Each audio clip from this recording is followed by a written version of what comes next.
I see nothing on the stream here, so. Oh, well, I see us. All right. Hello, everyone, and welcome to this, full episode of the Second Sons. As always, I am Roy Rogers of the New York City Meta, but you guys aren't really here for me or for our usual crew. So since he's the champion, I'm going to allow Chris to introduce himself first. Chris, how are you doing tonight? I'm doing well, Roy. How are you? I'm good. How was the plane flight? Has it sunk in yet that you've got a card design? The card design part sunk in, 10 seconds after, when the only question I got for the rest of the night was, what are you going to do with your card design? Hey, is it going to be out? Wait, was the second question, is it going to be out sooner than Ryan's? That would be good. I asked, what are you going to sing?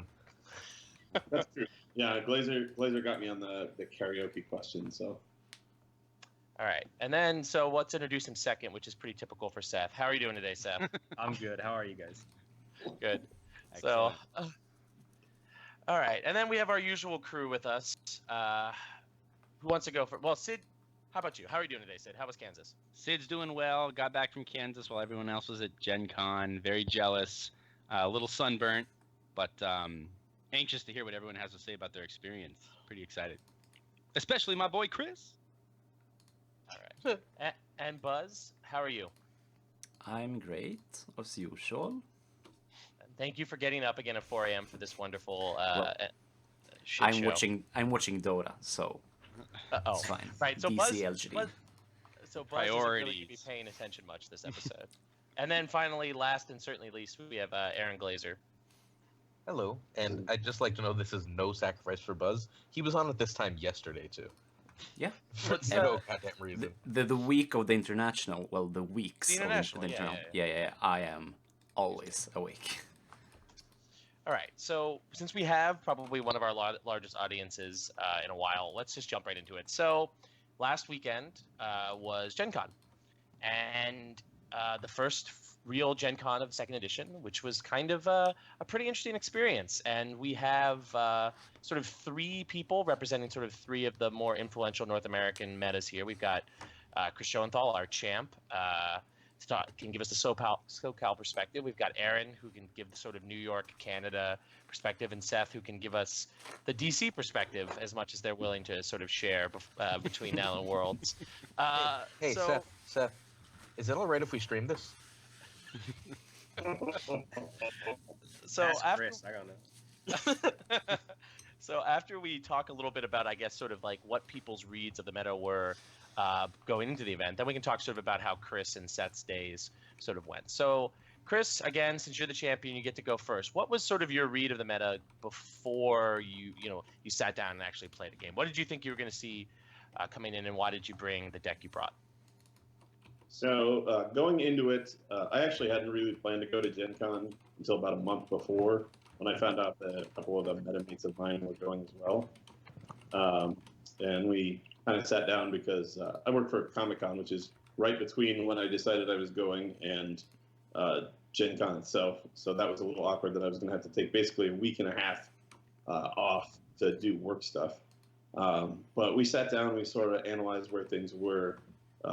Stark Fealty had just won Origins, so we knew that was going to be on everybody's radar. Everybody was still complaining about Lannister, so that was an obvious probability. And then Martell Lion, we thought was maybe a deck we'd see a good amount of, to try and sort of aim at both of those other targets and counter those. And we'd actually started with a Martell Lion build ourselves that we liked a good amount. But then it started losing a good amount, and we were like, well, maybe this isn't the right choice. And eventually sort of sank into if you can't beat the best deck, just play the best deck. We should have so done that. I know, but we'll get to you. You're going last, Glazer. All right, so Seth, what was sort of the read of you and DC's sort of going? Because you guys didn't just bring one, you brought like 3 or 4 decks. So, and I have a specific question for you from Dave Bamford, which is, so what was your read of the meta, and why did you decide to play his deck, Martell Wolf? Oh, that's a good question. Dave's the best. I had to go for whatever the best is. Our read was we expect there to be a lot of Lanny, and then some kind of even distribution of Barra, Martell, and Stark. I don't think Stark, despite doing really well, ever got played as much as it probably deserved. And so we figured a pretty even distribution between those three. So step one, you have to beat Lanny. You can't win any tournaments if you don't beat Lanny. And in order to do that, there's very few decks that you pick or you play Lanny yourself. And the reason we didn't want to play Lanny, or I didn't want to play Lanny, was even though they were probably the strongest decks, is because everybody is very practiced against Lanny. Every player, no matter how inexperienced they are, knows how to ice Tywin, how to beat Tywin, how to milk Tywin. Like that's everybody's number one objective, is to kill Tywin. They all know how to do it. So we were looking around at something else that would hopefully compete with Lanny, and that's how we settled on Martell. And Stark, the Stark banner, was useful in a couple ways, but particularly it was useful against Stark because you have ward for Caitlyn. And if you can ward their Caitlyn, when you have Gaston, they can't do anything. And then Glazer, what was the perspective of totally the build group I was not a part of? All right. So New York, Boston, and Ottawa decided to build together, and we pretty quickly learned that Lanny Dragon ate absolutely everything. Like it ate everything except Stark. And like, so we spent months seeing what could beat both, and we came up with almost nothing that was better than like 60-40 against both. So I don't know, a week before, I decided that like if nothing's beating them, then there should be a Lannister banner that has some kind of trick. So we tried Martell and Stark. We actually had we didn't have the Great John's Vanguards from Seth's deck. We had the same thing in a Martell build, the same basic banner cards, and we tried the Sun stuff because, Stark and Lannister are a lot less scary when they don't have military icons. So we took those two. Unfortunately, we forgot rule number 1 of bringing decks to Gen Con, which is it has to crush noobs. And your decks crush noobs while ours have like long, tiring games against noobs. So I think mine was the same way. I definitely don't think our deck was a noob crusher. It was a grind. then why did you not remember rule number 1, Seth? Corey's the one who told us rule number 1. All right, Sid, Buzz, anything you want to questions you want to ask about the sort of meta read before I sort of ask them specifically how their days went? I think it's pretty straightforward. I think everyone touched on kind of where the meta was at. I don't think there was any real surprises in everyone's explanation because I think the meta. I mean, it feels like a pretty well-known quantity. Like Seth said, that you expect Lanny to be popular. I mean, that's no controversial statement, right? And that everything else to kind of be right there. Well, 3 or 4 other factions to be right there. The one surprise I think that showed up was that people, maybe the Night's Watch builds that are now kind of popular right now, I think they kind of hit at the right time. Obviously, they weren't successful in the end, but I think they were more successful than people assumed they would be going into the tournament. So that was my kind of not surprised, but I guess I enjoyed seeing something kind of sneak into the top there, or near the top, into the second day at least, that was unexpected. I like to see that. Buzz? I mean, No? Oh. they're all good players. They identified the meta. They brought a few different decks. Yeah, it's like every big tournament, I guess. Okay. I'm So- disappointed that we didn't see Martell Lion, but I won't be bringing it myself to Fracas because I think it's figured out. Maybe people are practicing against it almost as much as they practice against Martell Lannister, maybe? Line is such a greedy deck. It's just, I want to beat up on noobs. I want to hit them with Yep. tears on all their big characters. Oh, Yep. I got tainted. I got tears. I got 'em. Yep. Yeah, so Yep. how did that deck do for you in Origins, by the way? I played your deck. I played Lanny into Martell at Origins. Oh, I was told that you played the other deck, that you played Martell Lion. You gotta get some better Wait, scouting. you know what- man. Oh, Yeah. man. You know what the problem is? Sandy's always drunk. Oh, that's true. We're never relying on Sandy for our Origins information because he didn't tell us a single fucking Barra deck was at Origins. Anyway, so we'll go to the actual day. We'll start with person who finished worst, which would be Glazer, and then we'll move sort of up. So, Aaron, how was your day? So I played, I don't know, I made the second day, so I finished I think 33rd. I played 9 games, and 7 of them were over on setup. I mean, like, either I set up great or I didn't, or they set up great and I didn't, and that was just the game. So, second edition's in a really good place. Cry baby. Yeah. I mean, I did well. It's not like I shit the bed or anything. It's just like, I was like, oh, well, we flipped. I redrew and I was like, I win this game. Or we flipped, I redrew and I was like, I lose this game. And that was it. All right, Seth, how did your day go? Don't talk about the final game. Sort of your run into that final. Sure. Well, the final game was a little different than the other games, so I can split them up. It was a hard tournament for me. The 2 decks I didn't want to play against were Barra Fealty and Greyjoy Fealty, and on the first day I had to play against both, and I had close games against both. So it was a grind both days. And then day 2, it was also, I had a couple tough games, and then especially in the game against Kevin Shee, that was the deck probably of all the cut decks I wanted to play the least, and I had to play it in the top 8. Obviously, top 4 was a little easier, but we'll get to that. And I think I played really well. Really up until the last game, and then I guess we'll talk about that when we come around to it. Why didn't you want to play Greyjoy Fealty? Always as Martell, it's like, oh baby, a free win for me. Why do you think that, Buzz? Why do you think it's a plus? Gaston Grey. It just wrecks their shit so much. But I also play First Snow. I don't know if you play First Snow. No, I don't play First Snow. Okay. So they have the little Kneelers, they have Newly Made Lord. They're coming for the Gaston. Thank you for that, by the way. I really appreciate you not playing First Snow into my my board that on the first 3 turns would have just been absolutely decimated by it. You're welcome.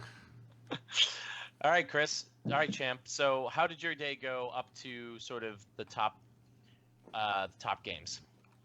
So the first day, obviously, I was top of Swiss at 6-0, and everybody was texting me, "Yeah, King of Swiss," and I was like, "No, there's 3 more rounds of Swiss. You can't tell me that yet. Don't know that's an absolute curse." And it worked out that way because the 3 games of Swiss on day 2, I went 1-2. So King of Swiss is not where you necessarily want to be. But I played against 2 Martell Lions on that first day, a Lanny Kraken, a Lanny Wolf, and a Greyjoy Dragon. So it went. There were a couple games that were not especially close, and then there were, some of the games were pretty good. One of them got close to going to time, but then the games on day 2, the 2 that I lost, the first one I lost to just an absolute misplay on my part, and then the second one I lost to a magical top deck on my opponent's part. So I felt like those are the 2 ways you can lose in 2.0 is your opponent wins because he got the cards he needed, and you lose because you did something really dumb. And so I got those out of the way, and then from there, just decided to run it up. Before we move on, Chris, can I ask you, those Martell Lion games, I would think that would be a fair matchup against your deck. What were those games like? They weren't. They weren't like runaway blowouts by any means, but I have a good amount of tools and a good amount of play against them. I mean, you saw that Milk on Nymeria is pretty devastating. One of the games I milked Nymeria 3 separate times after your merge. It was Nymeria, Milk, Confiscation, Nymeria, Milk, Rattle Shirts it off, kill the Rattle Shirts with a Tears, Milk the 3rd one. It was just, So Did that player start crying after at that point? He wasn't too happy. Doesn't body good. And then the second game went to time. He kind of overextended into a Wildfire and had a ton of power on Harmon Uller and was kind of leaning on him for some reason. And I just Tears Harmon at the end of the game and won. So. Aww. So before we move on and we talk sort of about the top 4, and we'll sort of bring some of the drama in here. So what did you guys think of the graduated cut, like as an experience? And that will sort of bring in the sort of main drama with the graduated cut, which is, according to the official FFG rules, the strength of schedule is supposed to be maintained.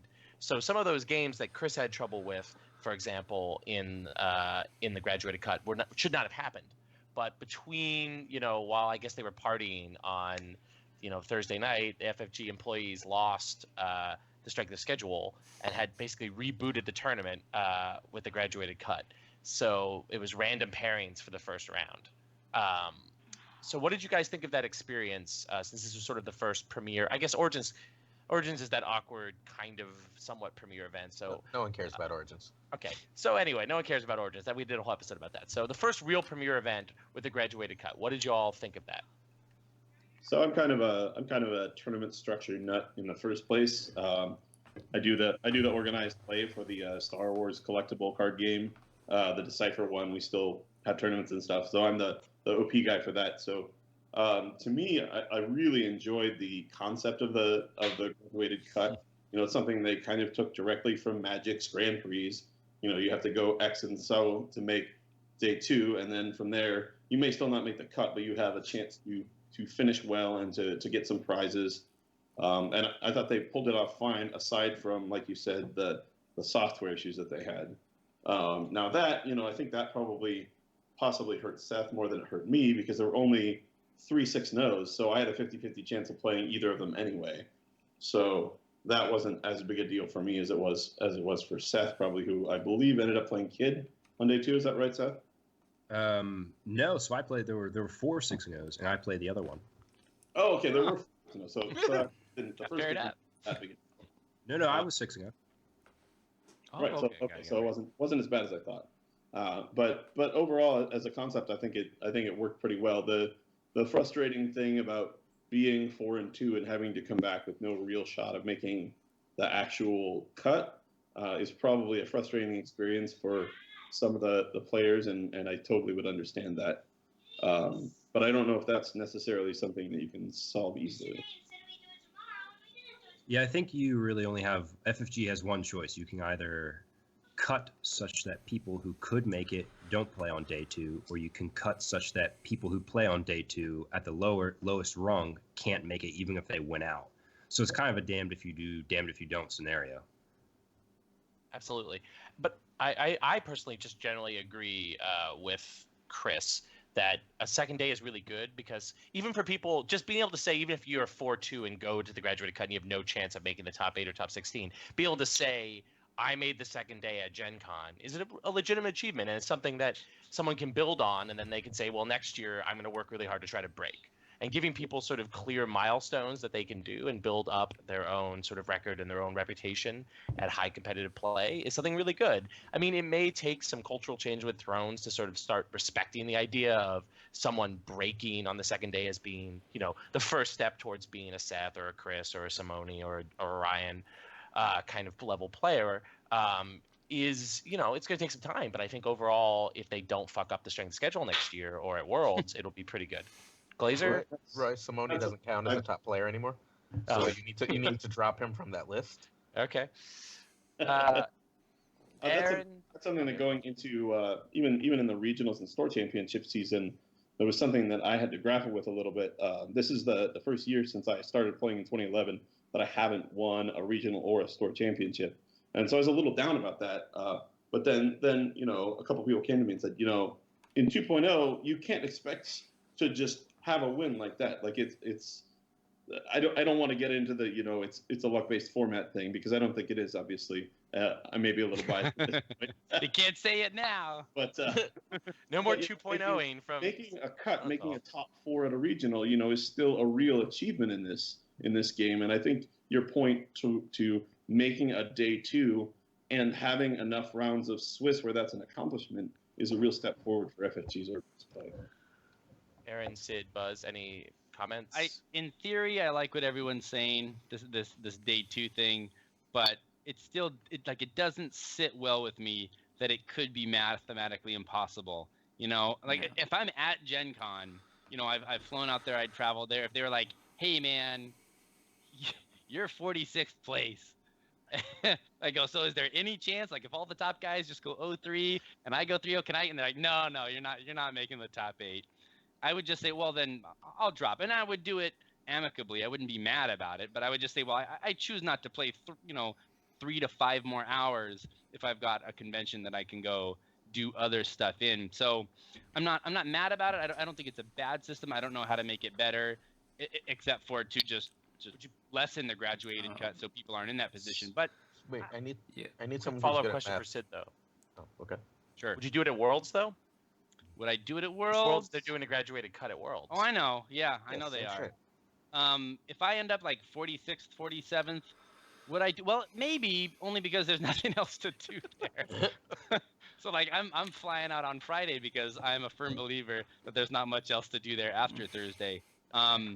So yeah, I might, but honestly, if someone else was like, "Hey, we're gonna sit down and play this board game. You want to join?" I'd be like, "Yeah, sure, let's do that." If I had no chance, because I mean, what I'm just playing for fun there. I can do that anytime. So here's Until a question.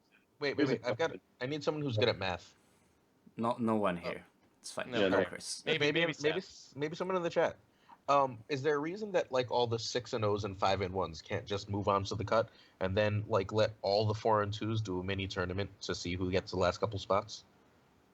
Like just have them there early the next day. 4 and 2 means that you're on the bubble and there's like these 3 spots left.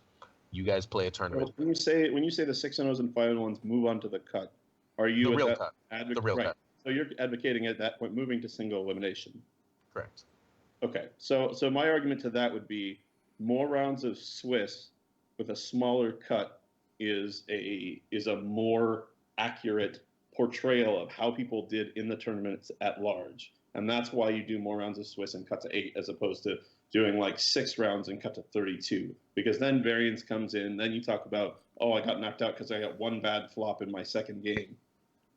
Right, but you're already doing the same 6 games for everyone, right? So And I want once to point out here Let's Okay. get Seth talk. the graduated cut is just a continuation of Swiss. It's just more Swiss. So like to Yeah, Luke's point, yes, 46 can't make it. But your other option is to cut for the graduated cut, which is not really a cut, to slice it in such a way that people who do have a chance stop playing early. So you either bring in people who don't have a chance or you eliminate people who did still have a chance. Because of the math, you can't get a perfect selection. So I think the better option is bring in that 46, let him play if he wants, even though he almost certainly can't make it, and 48 certainly can't make it. But you overshoot instead of under. And Yeah, let's not forget that a tried- lot of people want I to tried. screen for their friends. Like there was totally a lot of that going on at Gen Con where people What? who couldn't make the cut were willing to keep playing because they could knock somebody out of the Sure. running and make it easier for their friends who were up further up. And Yeah, so I and that's tried its to own drop. yeah, When I was 3 and 2, whatever, I just tried to drop. I wanted to go drink with Kaiser, and John yelled at me, so I had to keep playing. And then I tried to drop again, and John yelled at me again, and I just scooped. I was like, "Fuck this, I'm done." And the other thing is, and whether the question I was going to ask earlier is FFG's prizing, saying we have prizes for top 16 when we're cutting to top 8. We have them. I think were the mats or the tokens. I don't remember which was the 16 prize. the tokens I think were the The 16. tokens. Okay. So saying that, do you see that as them? Do you see that as causing the problem of making people that don't really have a chance play, or is that softening the blow so people are incentivized to continue playing even though they don't technically have a shot at the actual cut? Yeah, that's what I was gonna follow up for Lucas. If until they make a point system where if I make 17th and I get points for worlds or something, like a league type thing. Like a rating system. Yeah. I will drop every time I'm out of the cut. Once there is no chance for me to get in, I am gone always. The alcoholic's choice. Yeah. I mean, There's no I'm- reason I'm- for me to play, and giving that what Chris is saying, it's one way to soften the blow, right? Because it's almost late points. I can make top 16, but not top 8. But there's still those people who maybe, even when they're 48th or something, can't make top 16, right? I I'd also like think they need to get better prizes. I didn't know the of math course. on that, but you're definitely correct that even some of the X's and 2's missed. I think it went down to like 19th or 20th, something like that. So you're correct there. And see, even better prizes wouldn't really change my mind. I mean, I'm with Buzz. At that point, I'm pretty invested in the tournament, and if I can't win, maybe it's just my personality. I would just feel dejected those last 3 games, knowing that that they maybe had some effect on other people, but they couldn't help me. I would just probably go to a dark place and, wouldn't have a lot of fun. So Right, I mean, better just to step back. I like. Wait, I you do actually like- did that to Seth. Actually, did that to me, by the way. One year when I needed his strength of schedule fucking dropped the second he was Like- eliminated, and I missed the cut on the bubble with his strength. That is true. because he couldn't have That's the way it submarined goes. up. That's the way it goes. I mean, Fucker. I like that people who did drop, they didn't just bring in other people to fill those spots, like at 47th or 48th or whatever, because that would have just been like salt in the wound. Like, hey, you want to come back tomorrow? I know you got 49th, but some people decided it wasn't worth their Well- time. You want to come waste your time? Well, but actually, No, there were they people didn't do that. upset at Gen Con that, who wanted to play because they didn't necessarily have anything else that they wanted to do, or they just love playing competitive Thrones, who were like, oh, 48th dropped, I was 49th. I'd love a chance to win X tokens, right? I think some of it has to do with the culture around competitive Thrones. In fact, you mentioned that, Roy. People at the 48th person, the breakers for 48, were also tied with 49 and 50, and I believe it was the 50th person that was actually mad that they didn't move the cut down to them because of the breakers were the same. So there's definitely still people who want to play down at those levels. Yeah, I mean, I'm the opposite of Sid. Like, if you tell me I make the graduated cut, I'm gonna play until, they tell me to stop because I want to see how far I can go and get the prizes. Like, There's so much alcohol in the world. I mean, I could drink while doing it at that point. If you tell me I'm like, there's no way I can make the cut, maybe I'll drink while playing. But It's I just still like- drop, I mean- drop and prepare for the melee. It's perfect. well, I kind of did that in the sense I You played don't do Star that either. Wars You don't do and that. then did pretty well at the melee, but we'll get there. Okay, so any more sort of thoughts about the graduated cut in general before we sort of move into probably the next piece of sort of drama, which is sort of the Wait, top can we- 4? No, let's do controversies in order. So we have to make everyone fucking wait for the top 4 and then a recording. Okay, so what's the next piece of drama then, Aaron, since it's escaping me? Matt's scoring, Matt Gemmon Oh yes, Matt of Gelman. Canada should have made the cut had the FFG not fucked up his scoring, and then FFG blamed him and told him to go away. So this was the guy that Chris Kaiser posted as a hypothetical that Yeah. had lost round 5. Matt specifically wanted to hold off for us to tell the story, so yes, it's the hypothetical Chris Kaiser Wait, person. hold on a second. Is Seth literally hiding in a closet right now? I've relocated to a closet. Yes.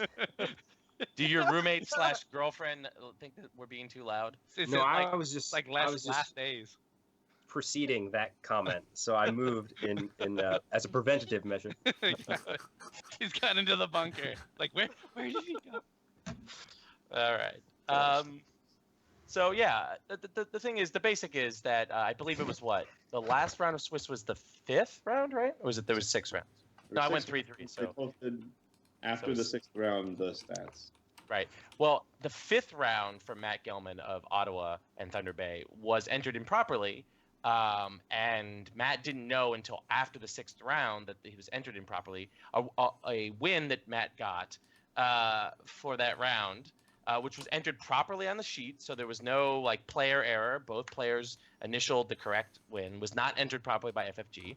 And then when Matt went and was like, "Wait, I should totally be in the cut with my record," they said, "Oh, well, Danny, to his credit, was legitimately upset and went over to the tournament people, and the tournament people said, "Oh, we misentered this. We announced that you should, after each round, come up and correct your score if it's wrong." And Wait, did you anyone are hear out of that luck. announcement? Did anyone hear that announcement? 'Cause I heard that sure- announcement on the second day. I did not hear it on the first day. Yeah, I didn't either. On the second day, and when Star Wars was going on, which I was playing during the second day, because I went 3-3. I didn't do any of this fancy stuff these guys did in the Joust. I heard them announce this, but when I was playing Joust, I did not hear it. And so Matt was screwed. They gave him the Sweet Night's Watch house card, and then basically told him to go on and have a good day. Yeah, that's exactly right. So they sort of patted him on the head and said that. fun. So yeah, that's kind of that sort of begat that whole Facebook discussion over whose responsibility it is to track your score in this kind of tournament. So I'm going to throw it open to anybody here. What do you think? Who is fundamentally responsible at the end of the day? Oh, Sid wants to start. The player is. I don't care if there were no announcements. The player is. This is FFG. They are a known entity. This is like no one should be shocked. I've been to 3 worlds, have never made it near the top or anything, but I've done well. I've had a winning record at every one, and every time I sit down next to my opponent, I say, "What's your record?" Do you just make sure? And one year they said the wrong thing, and I ran up and said, "Hey, we're mispaired," and they fixed it real quick, right?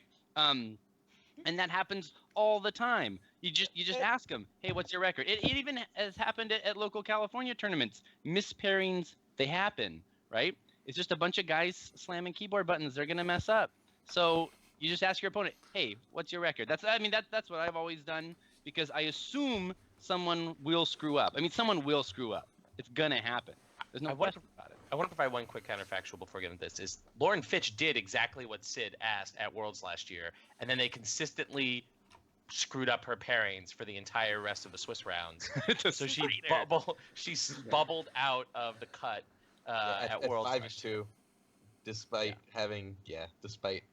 that was so shitty. That was real bad. Other folks, go for it. No one else has a strong opinion. I'm the only one with a hot take. Come on. No, yeah, I think that the FFG is dumb rule is a very important rule to keep in mind for everything that you do with FFG. But no, it's FFG's fault. Like, stop being dumb. You have to take care of these things. Like, they were like, we posted it and we made these announcements that, like, I don't know. I know 1 or 2 Thronesers. I don't know fucking anyone who heard. And then they were like, but it was on your sheet. They didn't tell us it was on our sheet. All I looked at for my sheet for was to check an initial. It was check initial, hand in. Check initial, hand in. I spent 0 time looking at that sheet. If they don't tell us it's on there, who fucking knows? No. FFG is at fault. I don't know what the fuck they could have done, but giving him a pat on the head and sending him in his way, probably not good enough. Yeah, FFG, they suck at some of this stuff. Origins, I got paired against Aaron Broderick in the very first round, and then we asked, so does this guarantee that we cannot be paired in the graduated cut? And they said yes. And then the next day in the graduated cut, 2 people who had played on the first day got paired. Look, that didn't happen to us, but if that had happened after we got told officially no, what do you do? That happened you to me. I scream at these people. I played someone in the 2 of my losses were to the same person in the cut and the graduated cut. It happened at Origins. They did the same thing. I asked, and they were like, no, it happens. And it's like, no, it's really not supposed to. The same thing as the strength of schedule issue, or they can't figure out how to not dump the records. And if they dump the records, the pairings are separate. But that's so ridiculous. Guys, remember, fool me once, shame on you. Yeah. Fool me 29 times, it's on me. Like, come on. You can't expect them to figure it out. You expect them to screw up, and you cover your ass. Come on. I'm with you, Luke. Yeah. Right. Come on. What was it? 3 years or 4 years ago, they told the wrong person they had won overall championship, and there was like a mini celebration, and then they had to go, "Oh, sorry, Ryan you weren't Jones. the overall champion," and they gave it to somebody else, a SoCal person. So I was happy about that change. Jonesy. But it was still just a monumental screw up, right? Come on. Dude, you're gonna run these tournaments. Either don't run them or do them fucking right. What does that even mean? What is? Okay, whatever. Hey, wait. Data entry issue. I feel like Matt got fucked. Hey, Matt's a good friend of mine. Buzz. How often does this happen in Europe, where it's not fixed? I don't know, never. Okay, so it's clearly not fucking impossible. FFG doesn't run tournaments in. You know how often it's happened in New York? No. Never when we run our tournaments. So it's clearly not fucking impossible. I do double check everybody's pairings after each round. Amazing how people do. But we don't have 220 people. You know what? Stalik does. Bataya does. Like, all these giant tournaments where it's never happened that Buzz has been at. Yeah. Like, don't use the numbers as an excuse. Get your shit together. Every time we have a problem with this game, or 95% of the time, it's FFGOP sucks at their jobs. Wonder if we can do anything about that tomorrow. Oh, It's yeah. a boring conversation. Can we talk about Gen Con? Yeah, there we go. All right, so let's go back. So, Aaron, what's next on your drama list? I don't know. I closed that window. Next is, I mean, we don't have to actually talk about this one, but skip the Kaiser stuff. Later. Kid getting eliminated due to the second tiebreaker. Oh yeah. Since Seth is closest to Kid here, what is your opinion on this? So just to give the story to people who weren't there, Kid, this was in the graduated cup. Was this Kid's decider match of whether or not he was going to be in? Yeah, it was game 2 it was game 2 of the day. The middle game. Of the day or the graduated Of the cut? graduated cut. It was The round. graduated cut, right. So he and his opponent drew exactly the same number of cards. That's the thing that makes this crazy. So they drew exactly the same number of cards, and his opponent won because Kid was running a 61 card deck, and his opponent was running a 62 card deck. Banter wins. Banter wins. It's super banter, uber banter, I guess, at that point. So this is, and also like a few other people in the Swiss, right? If you listen to the latest Brotherhood episode, they have an interview with James Bathis, who won one of the regional and top 8'd in the Top 8'd. He was in the Baltimore regional. He won, and then he top 8'd out here in New Jersey. He also got eliminated from a chance of making the graduated cut by a similar situation to what happened to Kid. So it sort of happened throughout the day. So what do we think of now that this tiebreaker of cards in the deck is out there and live? What do we think? Build for banter. I mean, the funny thing is, I think most people thought like it was ridiculous, but wouldn't really have much of an effect on big tournaments. But there was, I mean, I don't know, between 3 to 4 deck size wins that took place over the course of the 2 days. That's pretty significant, I think. Maybe people underestimated how often it would happen. I wasn't in the tournament, so I can just kind of sit back and laugh. And I mean, knowing Kid, I know Kid all right. I bet you his grapes aren't all that sour, but they were pretty sour the day of. Were they pretty sour? Okay, Moderately sour. Yeah. Sorry, Kid, but it's just all I can do is laugh about it still. So it's ridiculous, but it's amusing. But if it happened to me, you better believe I'd be pissed. So Seth, I'm assuming running the Corey 60, right? Like 60 cards in your deck. 60. So that's a big risk now, man. If you end up tied with power there. So I'm not worried about that.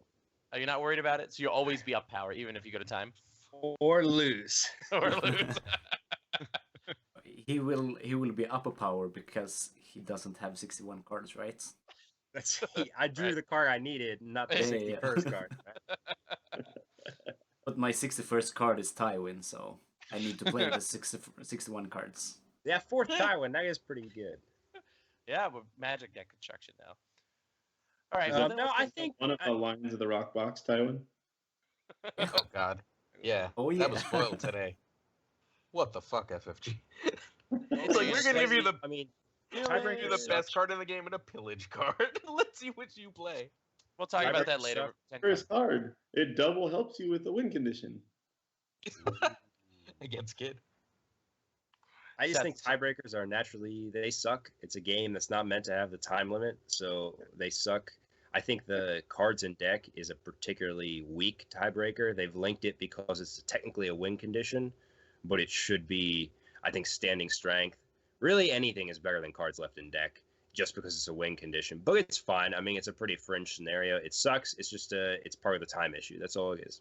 I mean, but is it a fringe scenario when it happened twice at one of the 2 biggest American tournaments of the year? Like, it already eliminated or contributed to the eliminating of 2 different people. That's, like, I don't think it's that fringe. I feel like, I mean, I don't think they're going to do anything to fix it, but I feel like it warrants fixing. Well, Kid needs to take all those shitty cards out of his deck and win. It's true. It's his fault, really. Just get the power. You know. Okay. And then, all right, well, let's get to the real drama then, which is, of course, the top 4 game. Chris, you played your top 4 game, right? What was it like? I had an absolute barn burner of a match against. I'm gonna pull up my phone here because I want to get his name correct. John Palmer, right? John Palmer, yeah.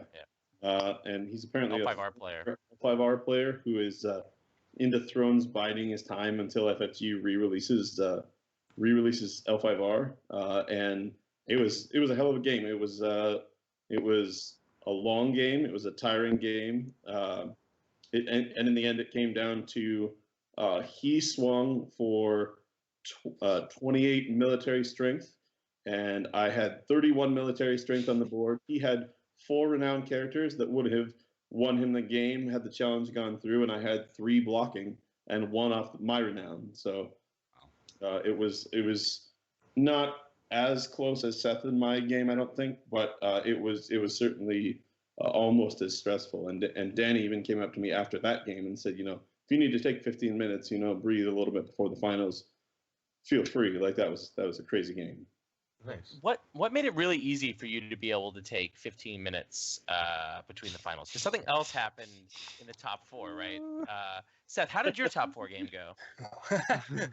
I didn't play. I got paired against the Metamate. I got paired against Chad Baumgart, and we talked. He said before the game, "Do you want this? Because I'm burnt out.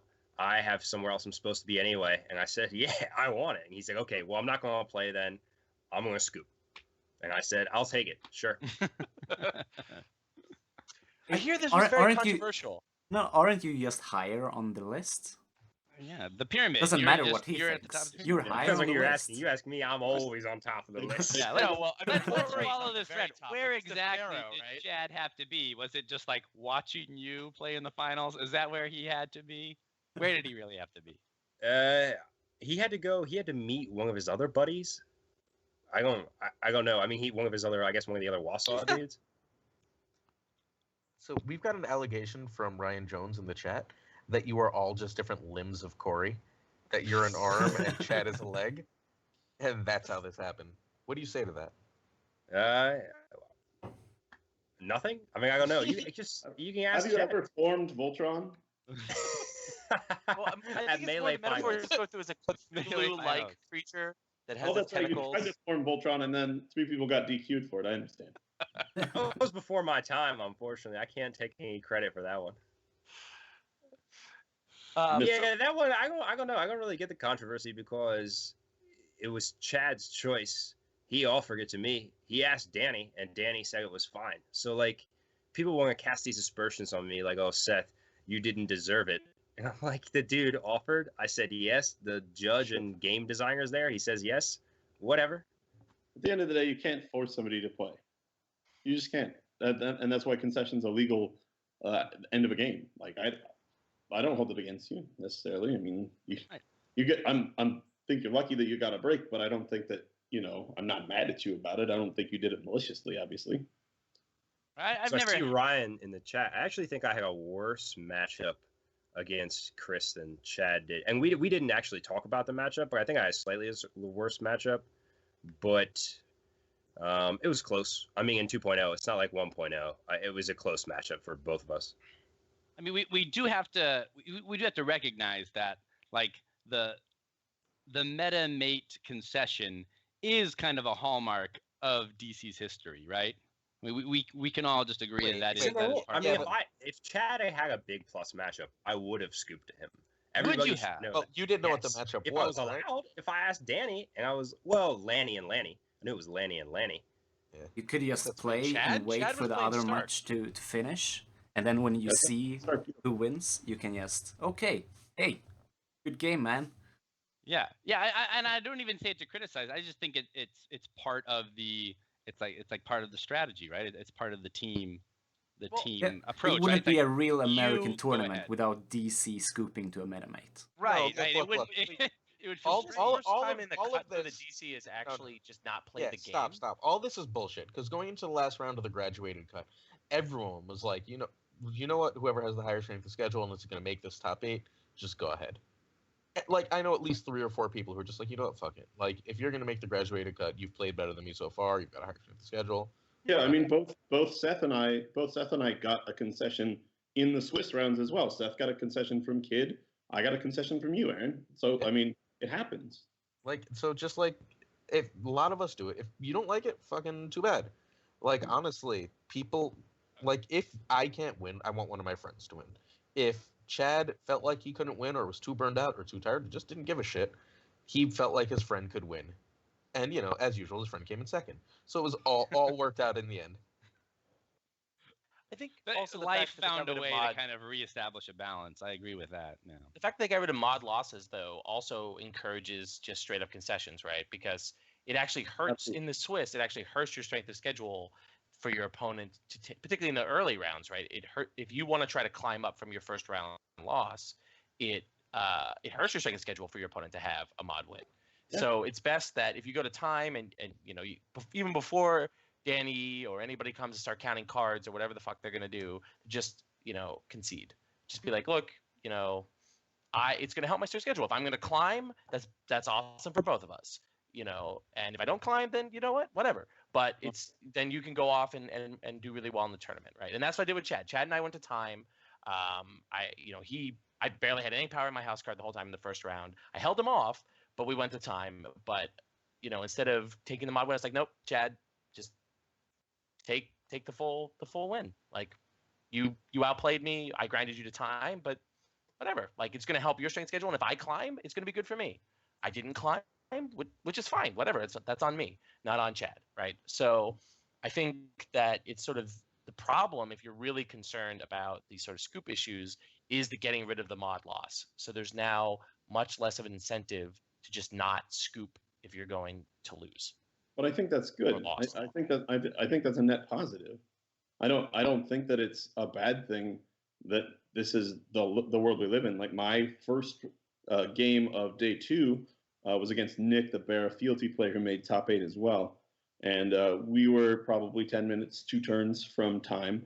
And I said, look, this is a really tight game. It looks like we're probably not going to finish because we've both been playing pretty hard. And Barra takes its time getting there a lot of times if it doesn't have a renowned character on the board.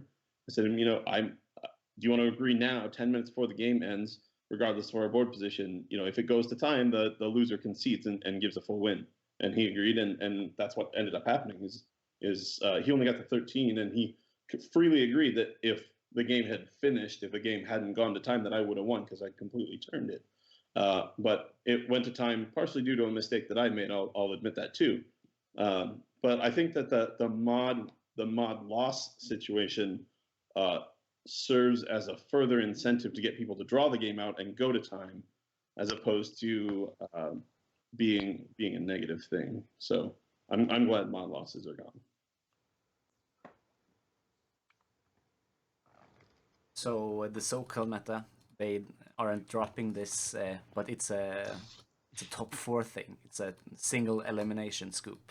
Yeah, but didn't they just say that like the tiebreaker only mattered to win all these games? So like it doesn't matter enough. It's the exact same argument that they're making, except when it doesn't fit their side, they're going against it. And I'm going to pee, so have fun. I think that's fundamentally untrue. I think it's just at the heart, it's a philosophical difference, and I wouldn't say it's consistent among all of SoCal, but in general, SoCal would not scoop to SoCal. It just wouldn't happen. It would be an anomaly, a very high anomaly if it were to happen. And I think it's kind of just at the heart of at least the majority of our players. There are very few I can imagine would do that, especially in a top 4. And I'm not saying it's wrong to do it.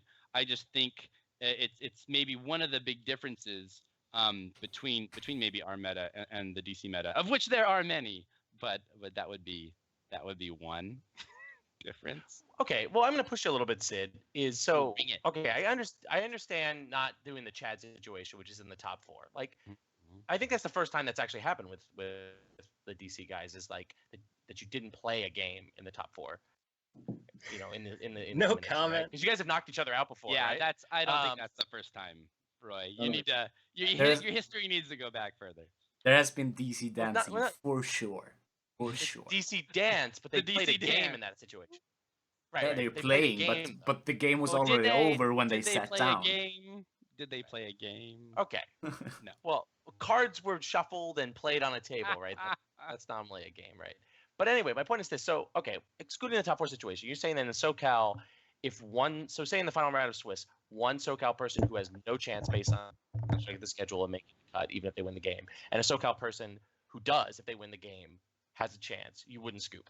I can tell you with 100% honesty that the majority of our guys would not scoop. They would say, "Let's play the game." I'm not convinced, to be honest. You're with not you. convinced, Chris?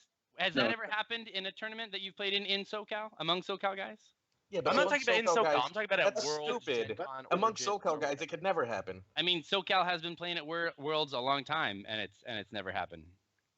I I'm don't not think talking about I don't think there's been a reasonable situation that's come up where it's been if that one player hasn't had a chance and the other player has, and the scoop hasn't happened. Like I would certainly scoop in that situation. So Dennis going into our last game was 5-3. I was 6-2, or not Dennis, Aaron. I'm sorry. Ouch. He's Now not here. I want to take that shit back. Hey. Love you. But he said, I don't have a chance and you do. And I would do the same thing if the situations were reversed. That's just reasonable strategy. And I think and hope that, SoCal players in that situation would also see that is a reasonable strategy. I don't think that's the same situation as what happened in top four. Right. And I agree with that. I don't think I've certainly never been in that situation, and I can't think of an example of that situation happening. So I'm not sure, but I could say in general, SoCal is very much opposed to a concession, even to a meta-met. And I would say in a cut, it would never happen. All right. Sure. So I strongly agree with that. Yeah, in a I'm cut. going to push Seth a little bit here. So what is the DC attitude towards this? Like, we're not beyond the wall. We're not the white book. Like, we're going to push you a little bit on this, Seth. So what is the DC Give us the attitude? juice. Come on. And Give us we the don't actually conversation. say And it, why so- does it happen? No. Why does it happen? And what's the DC Wausau attitude towards Oh, scooping? shit. Wait. What something just important just happened in the chat. Buzz admits I'd give Holtman the win every time if it means a better matchup. In the cut. Yeah, every time. For sure. That's Why because the not? Swedish dudes Without- they know how without- to win. Without Well, any... I mean, No, Shadows- Hultman would never do it. Never, ever, I think. But I would. Look, it's a personal choice. I wouldn't demand Jakob it. Right, no. belongs in SoCal, I think. All right. So, but let's That's get to the Seth. true DC man. I think it's People want to hear the DC perspective, not from Butzloff, but from Seth, who can do it, put it in a non-trolly way. So, what is the attitude of the Wisconsin DC guys about this? Like, what's the attitude you guys go into a tournament like GenCon or Worlds? And why? I mean, I won't speak. I'll just speak for us, for like me and Aaron and Pat and Steve. I won't speak for the Walsall guys.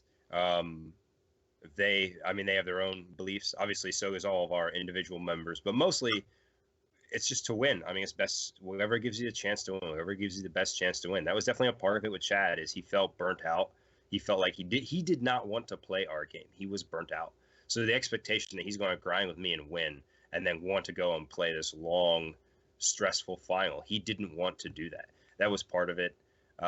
It's also part of just what's in the rules. It's one thing if it's cheating and we try and circumvent the rules, but Danny's right there. And we asked him before we did it, not after we did it, but we hadn't drawn cards. We asked him before.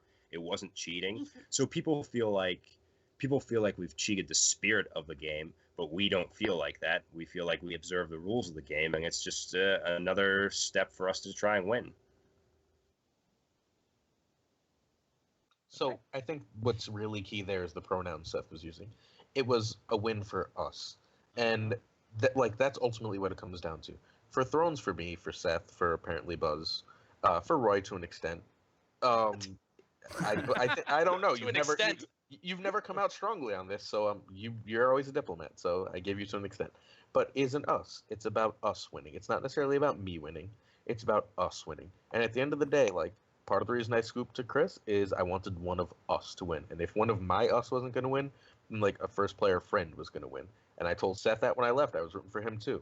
Like I want someone I like to win. If it's not going to be me, that's it. Yeah, confirmed communists. Nice.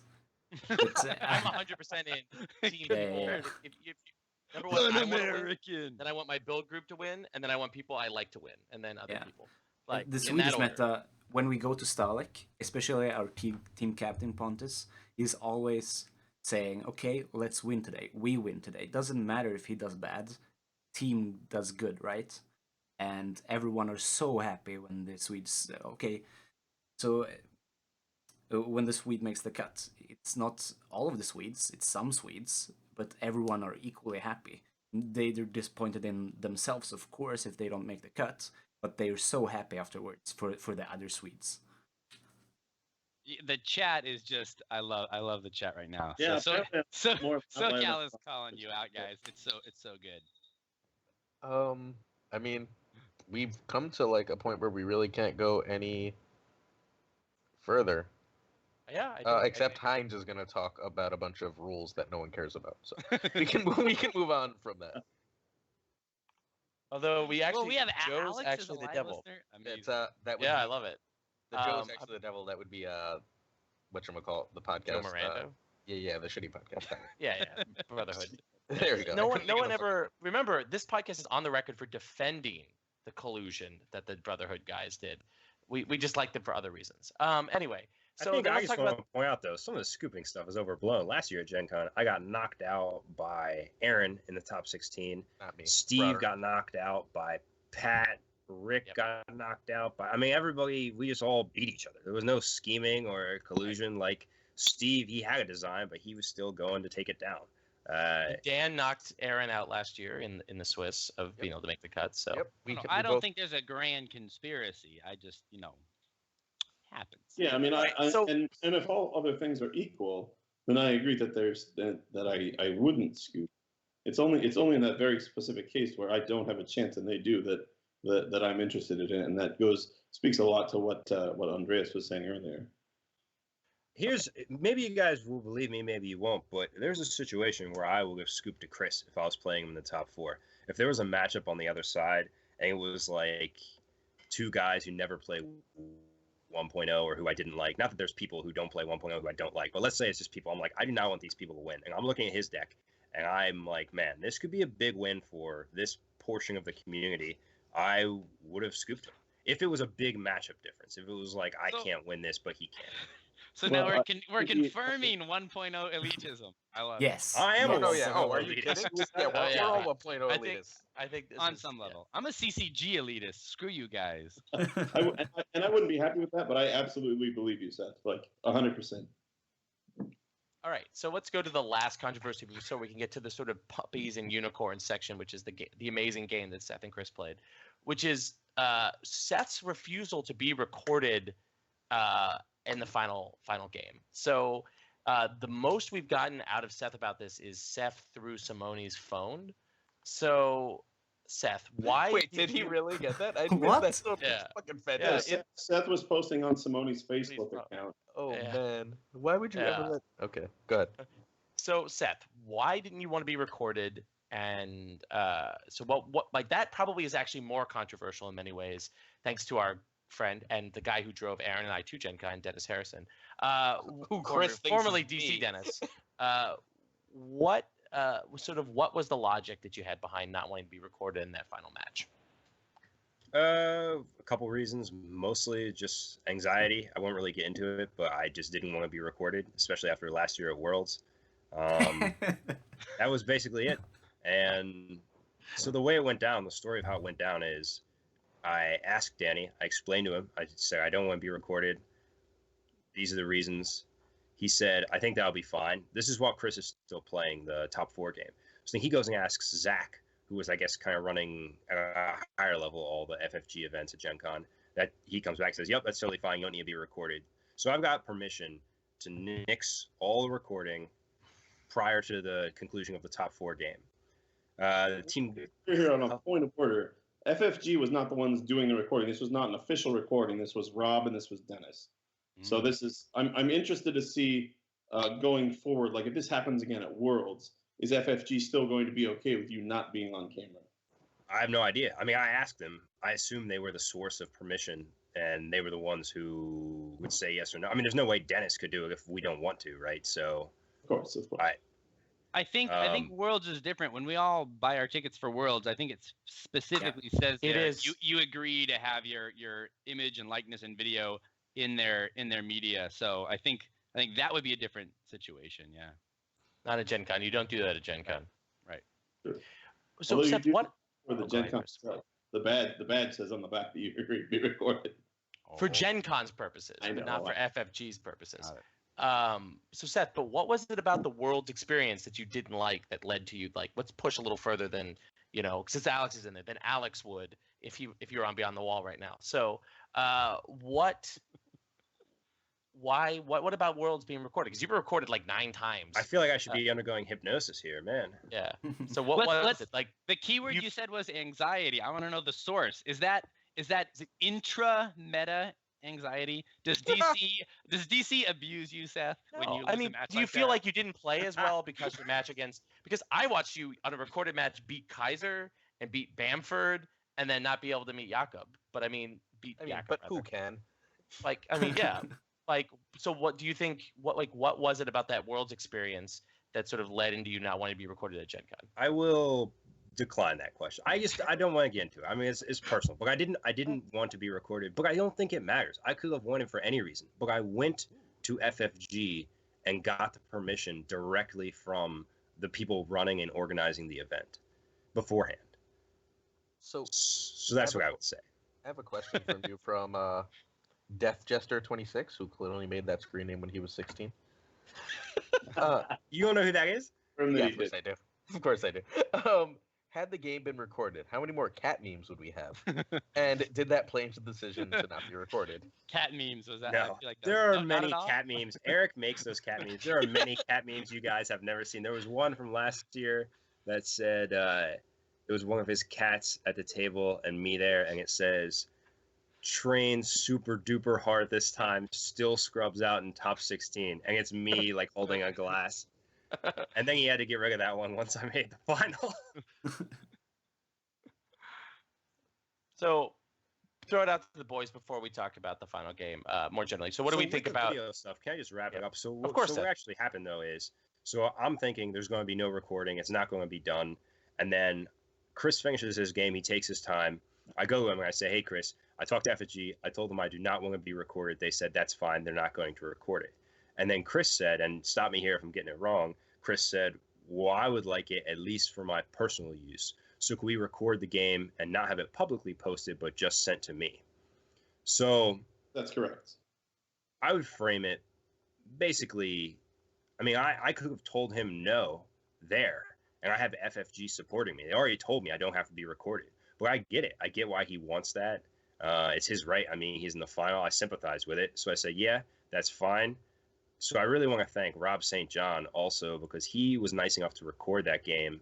And I want to email him and send him a thanks as well. He was nice enough to record it, but not for his normal use, which is to put it up on his YouTube channel, which is why he brought his equipment, but just for Chris's benefit and my benefit, respecting my wishes. So that was really cool. But I also think it was ridiculous afterwards. All these people are saying he didn't want to be recorded so he could cheat. But I was recorded. I elected to be recorded once I already had the option to not be recorded at all. Sure. Yep, that's totally legit. Anyone who thinks that Seth cheated in that game can go fuck themselves. So do you have anything to say I to... watched it last night, to be honest with you, and there was obviously nothing there, and I wouldn't expect there to be. Seth, do you have anything to say to Dennis about this? No, nothing to say to Dennis. Oh. All right, well then we can get to the sort of the stunts and flowers parts of this. So which one of you two guys wants to talk first about sort of the game that really amazing, which by the way, I just want to put the context to people who aren't there. So the second round of Star Wars started and their final started. And then the 5th round of Star Wars ended and their final was still going. Like So I got the how video long it was. from Rob. I got the video from Rob last night, and it comes in at 1 hour and 56 minutes. So if we had followed the strict timing of the new tournament guide, we would have been less than 4 minutes from actually going to time the final. Perfect. Wow. So which one of you gentlemen wants to sort of give the game from their perspective first? I'll let you choose. Second ahead, place. Second place needs to go Okay, first cool. sometime. Sure. I played really well all day. and the day before, I didn't play very well in the final. I think that was a big reason Chris won. So I'll make a couple points, and I want to see if Chris agrees. One, I think the matchup was probably a slight plus for him. Two, I think I should have won based on the cards we saw. And three, I think that Treachery was probably the most important card for him to see. He did see 3, but overall his luck was below mine. But he did see those. Those were crucial cards that he did see. So yeah, I mean, I should have probably won the game if we both played perfectly or equally well. I think I probably should have won, just based on the way things started and having a leg up. But that's what happened. Yeah, I don't think I would disagree in principle with any of those main points. I'm not sure on the matchup because I haven't played against Martell Wolf a lot. If I had played against it more and knew more of the exact contents and what it was trying to do, I probably would have felt better about the matchup. But overall, you might be right that I have a little bit of an advantage there. I certainly agree that I definitely drew worse than you. I mean, I never saw Ty win the entire game. But you're right that the treachery draws were important, but I mean that's a feature, not a bug. Like our deck had 3 treachery and 2 nightmares, so we wanted as much of that effect as we could possibly get. And so the fact that I got it just means we built our deck right. Yeah, I agree. I don't begrudge you for that at all. I think there are a couple of things about your deck that I really liked. I mean, I told you this. I really liked that you went with Wildfire and did not play March or First Snow. I think you were playing for the floor, which is the way we would have played it. Yeah, so I mean, I thought that was part of the reason you deserved it, is the way you built your deck to try and win, to try and play skillful games. So I've got a random thought. Second Son's thought. Would you two send Second Sons, no one else, the video of the game, and we'll do a live Second Sons commentary on the game, but not share it with anyone? I would enjoy watching that personally. I'll leave up to Seth, but I would definitely enjoy watching that. Seth? We won't call everything. I'll think about it. Like, because you know that shit would be fun. And then everyone will ask us for it, and we'll just laugh in everyone's face. I have a question for Ryan. It'll be like the Zapruder film. It'll just be this thing. Oh man, that only us could have. Yeah, I'll delete it. I'll fucking get it right off the computer. Is the back and to the left? Is that discard Kings Road? Deploy the hounds. Discard Kings Road, deploy the hounds. We won't be that specific. We'll just be like, oh man, what a fucking great play! I can't believe he fucking didn't get that put to the sword off or whatever. But Agot Ryan would like to know how confident you were that you could close with Dom and the Boneway the turn you pushed. I knew he could cancel. I mean, it was clear we were stopped. Like, yeah, I mean, I have the 6 tokens. He's not going to, like, his demeanor would have been different, even if he would have let me trigger to get to 15. So I knew he was going to cancel it. I still thought I was ahead. Really, that's the turn I lost the game because I didn't go second. I went first. And I was trying to figure out what I was thinking to go first there. And I don't really have a good reason. Well, let's be clear. And I said this during the game, and I thought I'd said it, and I confirmed it when I rewatched the game. If I don't have the treachery there, I'm not doing all those challenges. Yeah, of course. Yeah. I'm not going to give you Boneway triggers if it loses me the game. Like, yeah, that seems silly. Chris, you had both Nightmares and the Boneway in your hand, right? Nightmares and Treachery, you mean? At the end. Treachery, yeah. The last turn, yes, I had both effects. Yeah. So the Boneway is the single least DC card ever. I would just like to put that out there. Yeah, and I'm really impressed that was run. Actually, that was actually another question that Dave had. Like, Seth, what was the logic behind including the Boneway in your build of Martell Wolf? Was it sort of the rush potential, or what? Well, what was it that made that sort of card work? No, it was just a hard card to answer. It was part of the. I mean, we play a control deck. It wasn't a kill deck. It wasn't a targeted removal deck. It wasn't a get him to 0 deck. It was really one of the only ones in the whole field that was trying to do kind of what it was trying to do, and part of it was just trapping people between control effects and the Boneway. So, like, I had some games earlier where people didn't realize the game was over, and they're challenging me intrigue, and I'll block with a traitor I lose, and they discard a card, but I trigger the Boneway, and I'm ahead, and they just haven't realized yet that they're trapped, and that it's over, and they're trying to make their plays to get back into the game, but the Boneway is part of what locks it down. We talked about crushing noobs. A deck needs to win against bad players even when your deck isn't performing that well. And Boneway is such a great card against beginners because they have no idea how to play against it. You just instantly win, and it's great. I love the Boneway. Yeah, I'm a pretty big fan too. Yeah, I think new players, as soon as you start letting challenges through and you have the Boneway, it's like they smell blood in the water and they just keep going. They're just like, and this, and this, and this, and you just stack them up, and then all of a sudden you've triggered it twice, and they're just like, oh, I'm behind 12-8. What happened? And yeah, I think it's a card that really fleshes out, I think, a skilled player. I think it's a perfect DC card. Like Seth said, it traps you. Like, it puts you in a situation where you can't win if you've controlled the board enough. Because the only way to overcome Boneway and win is to just win every challenge all the time, and unopposed challenges. Like Seth said, if you oppose and they're just getting a card, they're not getting any closer to their win condition, and you are with that Boneway, and you can kind of leverage that over them, even if they're kind of winning challenges. So I think it's a great kind of strategic card, and DC, among other things, is known for their strategy, and I thought it was a great play. I mean, I think Boneway is a good card. Well, I'd like to talk about the meta and decks, but first, can we kind of close this loop and have Chris finish about the game itself? Yeah, absolutely.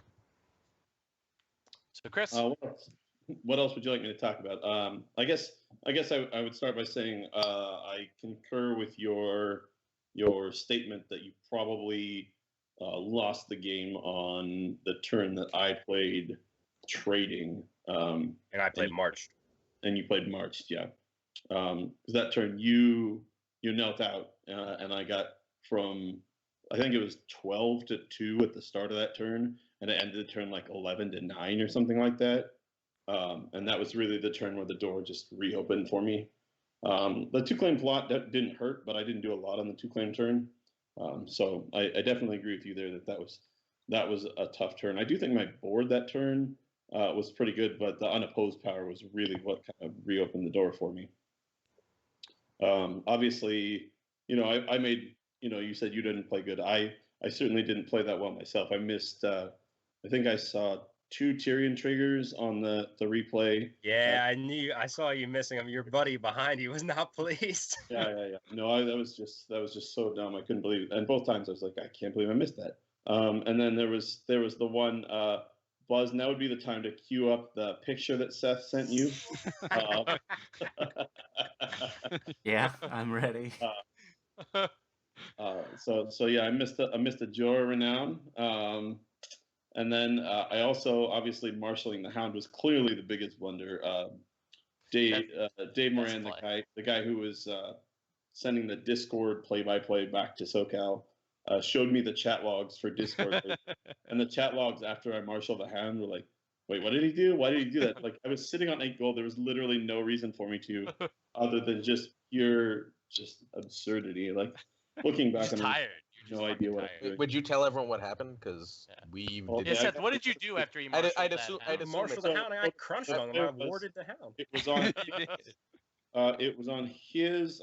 I think it was his trading turn. So I had just millions and millions of gold. I had 10 gold, and my play was, and I was going first. My play was King's Road, marshal the Hound for some reason, and he immediately snaps off a ward on the Hound and goes, "You're going to regret this," and I absolutely did.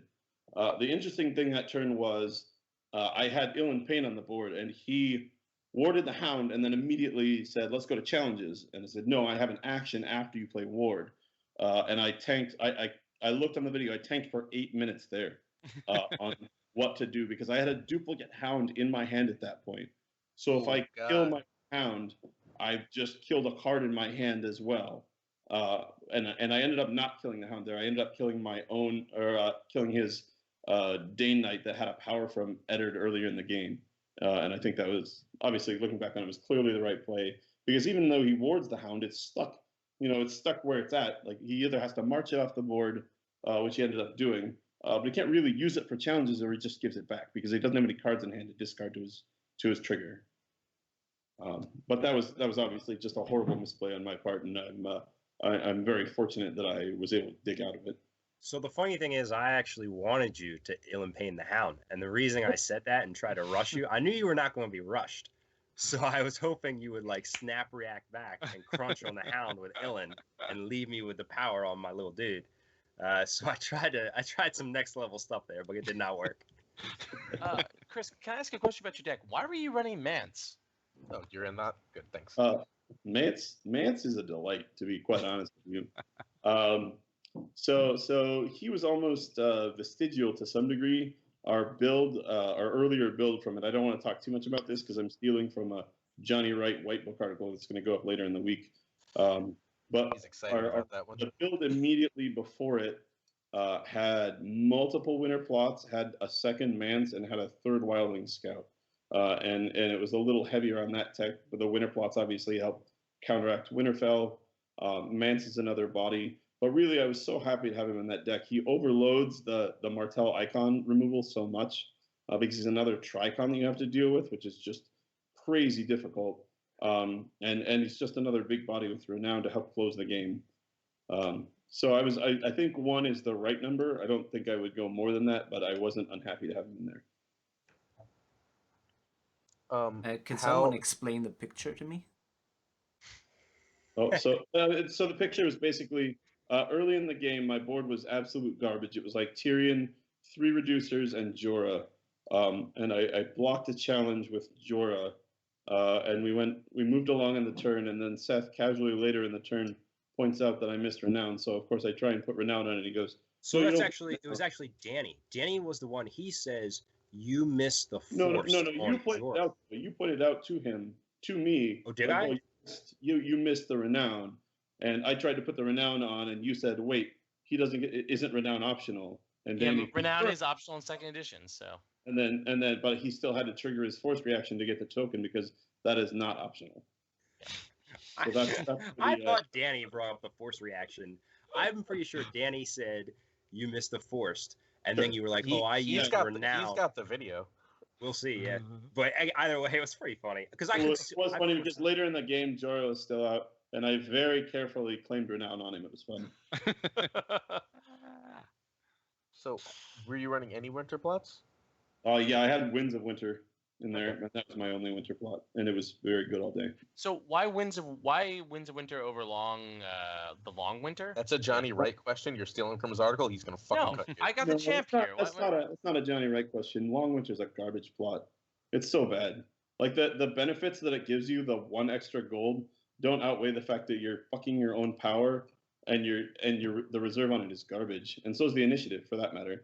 Like the 4 initiative is so much better. I'd rather have that all day than the 1 extra gold. Okay. Chris is right. That's all I have to say. SoCal solidarity. They won't scoop, but they'll deck building solidarity. I'll never play any winter plot, any 2-claim winter plot, unless they give it higher initiative than 4. Because why would you? It's good. So there's a story behind that Jorah play, which I'll tell you, Chris. Pointed out 100%. So. That Danny pointed out? Yeah, because that's what I thought. Because I thought the way it happened is Danny says you missed the forced. And then Chris is like, I used the Renown and the force together. Let me put it on. And then I cut in. I was like, whoa. You can take that force, but you're not taking the Renown. Fair enough. But the reason I did that, well, 1, because I could foresee an end to the game where you have 2 Renown on Jorah and I lose. And I didn't want that to happen. And 2, because in the draft last year, in the top 8, I played James Spec. I didn't know who he was. He didn't know who I was. And before the game, he gave me this talk like, hey, this is a world championship event, so we're going to play it tight. Like, if I kneel this card in marshaling and then it reduces this guy, that all still counts. And I'm like, okay, man, sure. All right, we'll do it like that. And then afterwards, I sort of got this impression that that's SoCal's thing. They're really big on in tournament play, playing really tight, follow all the little rules. So I was like, no, I'm going to get him. You're absolutely correct to do that. I when you watch the video, I may seem a little frustrated, but it's more frustration in myself than that. And I apologize to Danny later because I think I made some comment like, oh, Well, I guess if that's your ruling, but it was absolutely the correct ruling, and I apologize to him about that. So. No, you were fine. You were fine. It was just funny to bring it back around full circle. Well, it was bring it back around later to give him the round out, and then I believe immediately claim him when you did a military back was just great.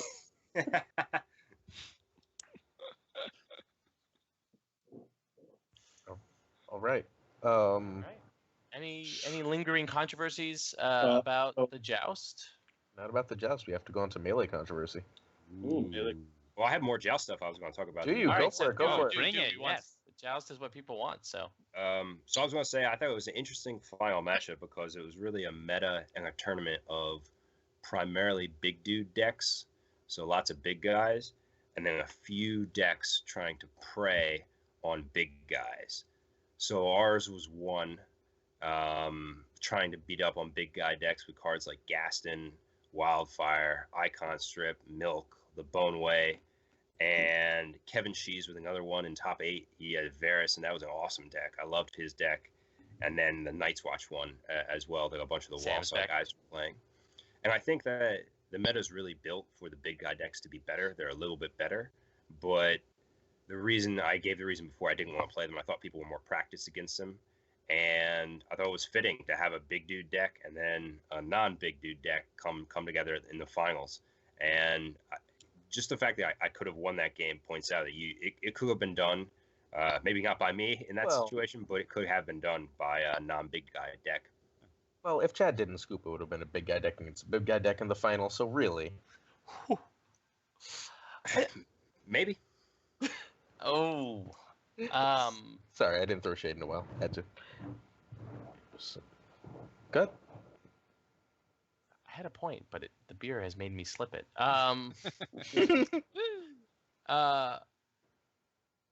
So what did we learn from Gen Con, basically, I guess would be the key here. So going out of Gen Con, what can we sort of say about the first year of second edition? Sort of, is the big guy deck dominant, or is the fact that Seth was able to make the final table with a sort of answer deck to that sort of thing a sign of good things to come?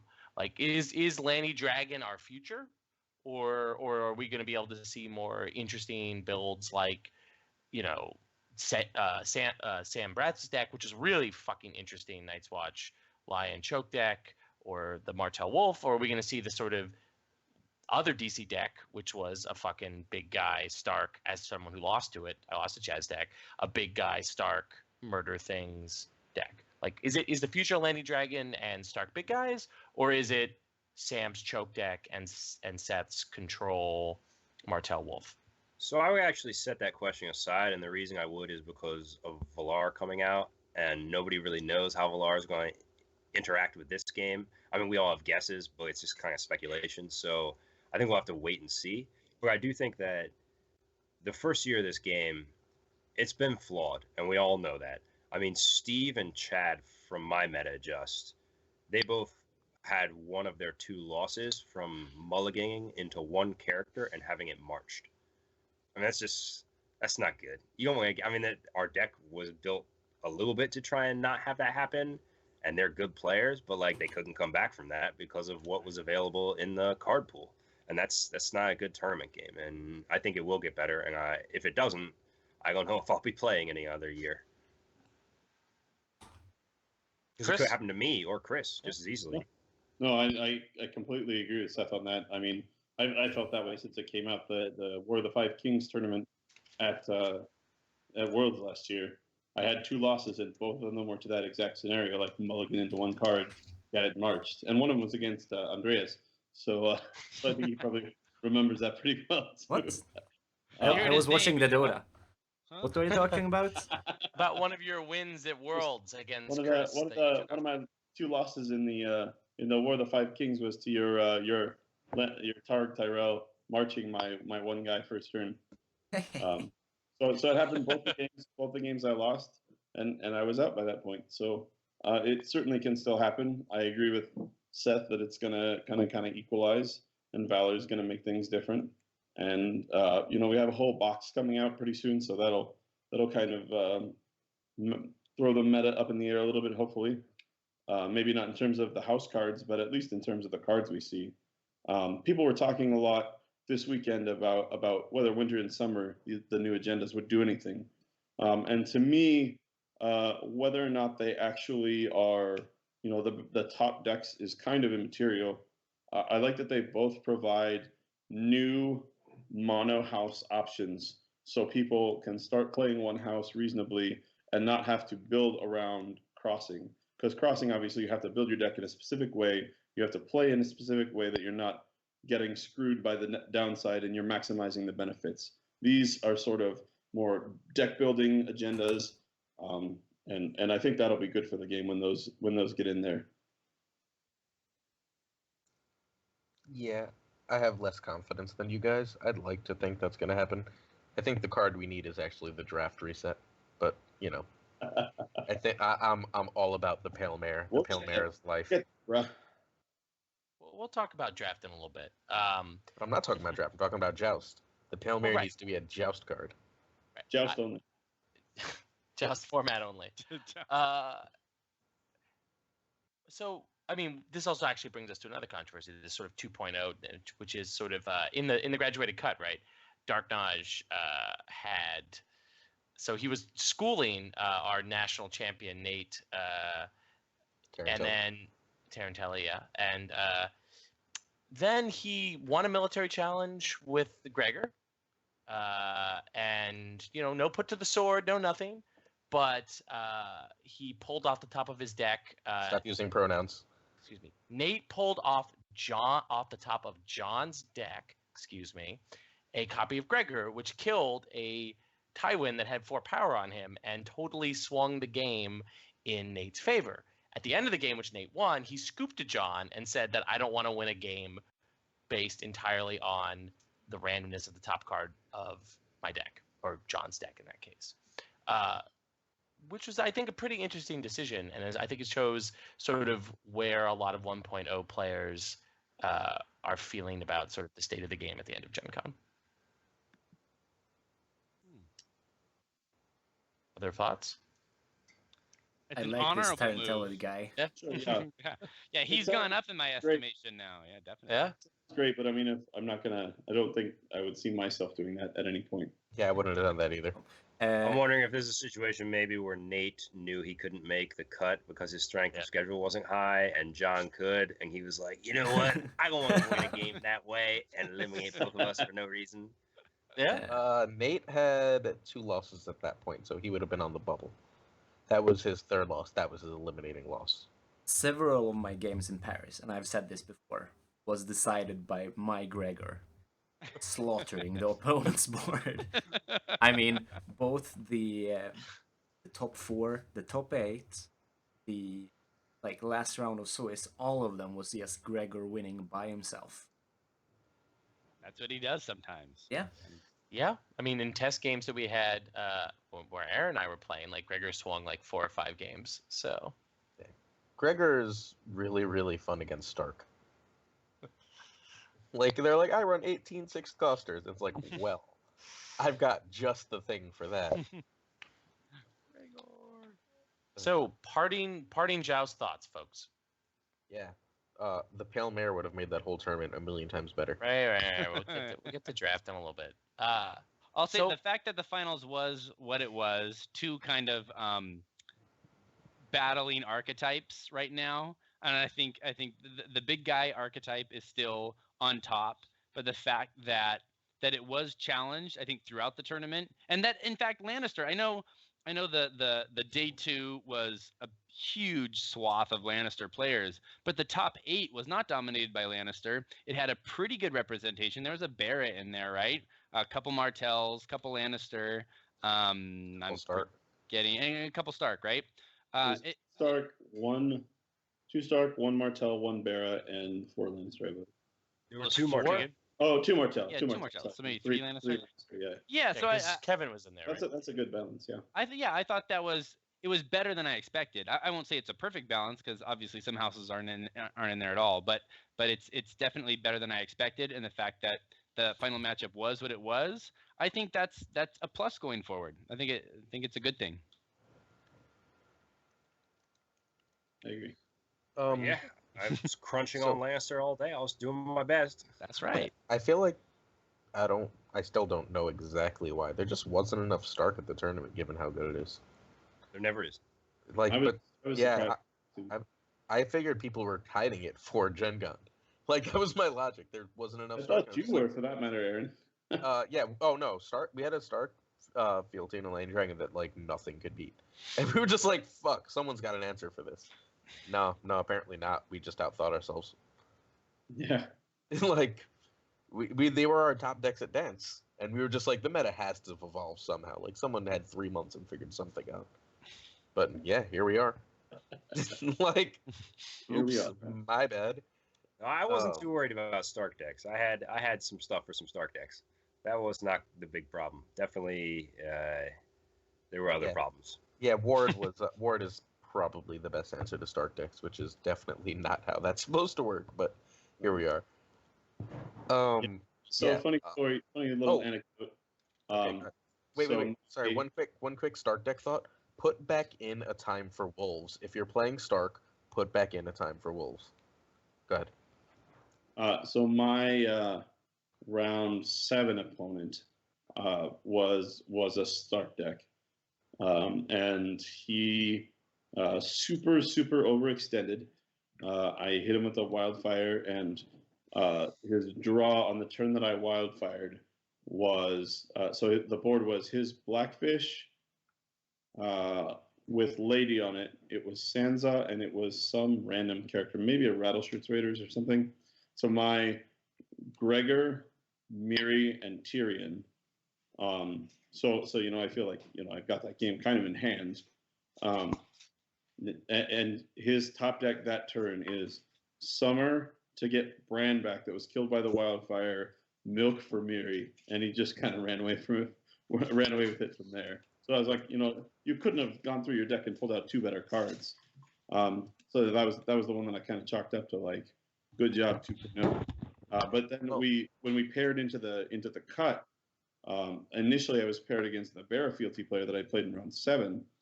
But then I believe Josh dropped to go play Star Wars for some reason, which actually ended up turning into a great decision because I believe he won Star Wars.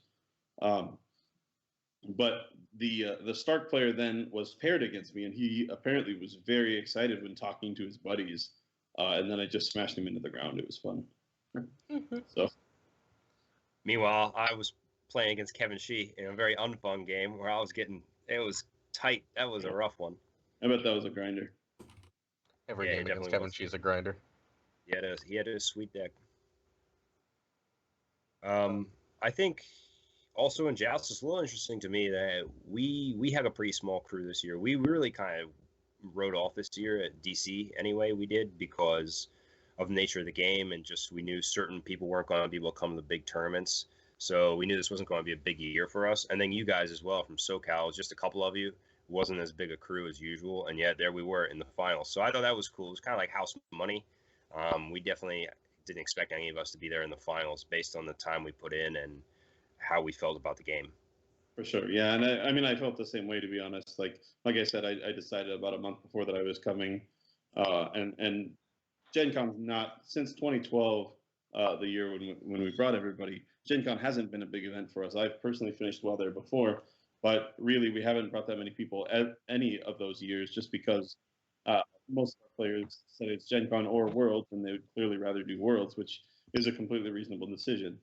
Bad decision. So You don't get Luke dancing at Worlds. True, it's true. There's less karaoke at Worlds. So Chris, I don't know if you want to say it or you want me to say it, but where were the 2.0 metas? Where were all these? Where was the Brotherhood? Where were they at? I'll let you do the honors there. No, well, I guess I just said it, but I mean, I actually kind of figured that some of the main 2.0 players were going to be beyond where we were just based on time put in. Sure. But yeah, it didn't. Were there? Go ahead. Were there any 2.0 players in the cut, like pure 2.0 players? I believe. Well, like I said, the guy I played in top 4, John Palmer, is definitely a 2.0 player. Yeah, he's but one of them. he's very good at 2.0, so I expect to see him back in cuts going forward, because he said he liked the game enough to stick with it even after L5R comes out. So we've covered Joust, which is cute and all, but now we get to the good stuff. It's Melee, and I've heard there's a controversy here. Can someone tell me about it? It sounds yeah. Roy said so, and I he's did. switching to the phone. So, like, it was announced way back when they first announced everything that Melee was getting a card design. It was in the original post. Like, I was being forced to play Melee, and then a week before Thrones, we start getting conflicting rumors. And we have to call FFG and then tweet at them to find out that there's no fucking card design after all the Melee prep. And hey, someone in our group won Melee and overall, and there's no fucking card design, and he's too nice to say it, so I will. What the fuck? A week before you're gonna cut the card design? Thus continues the belittlement of Melee players in America. No, right? no. If you don't want a card design, that's totally fine. Like, you don't have to have a card design for anything you don't want to. But Just don't pull a fucking, rug out from under people. yeah, just say it. Like, like, we had to fucking contact them to find out. I missed it, Aaron. I didn't think there was ever going to be an overall or a Melee card design. There was never Chris, supposed to be. what'd you guys Me think? neither. There was never supposed to be overall, but they definitely posted that there was going to be a Melee card design because John found us the fucking link. He was like, it was here. I assumed it. They posted it on Beyond the Wall at some point. So like people practiced Melee. People gave a shit about Melee. And then a week before, I was like, fuck that. I'm not using my ticket. But like, what a waste. Why? I mean, I file this under disappointing but not surprising. Yeah. Fool me 30 times. I feel like they've never done this particular one before. They've never been like, card design? No. We never said that. They did that to Stalik until Stalik like pressured them into giving it back, didn't they? Yeah, that's very true. We got the Joust one back, but not from LA. So Ryback, who won last year, doesn't have a card design. It required a lot of pressuring to get it back. So I'm glad they did. I was in that group. The million people Stalik group. Ugh. Not surprised. Roy, I'm sorry, man. You're killing us, dude. Roy with his sideways. Sideways, Roy. Sideways, Roy. Is this better? There you go, Roy. There you go. Hey, hold well, on. it's worse for his stream, but sure. Good for the Skype channel. Okay, my bad. Now we can't hear you. Yeah, his mic is off. Oh, okay. Well, whatever. Wouldn't be Second Sons without us fucking up technically somehow. So, All right, is that better? Can we you talk hear me? about the deck that won Melee? I was pretty impressed to see Tyrell, Lord of the Crossing, take down the Melee tournament. It was nice to see a house that people have been kind of crapping on for a while.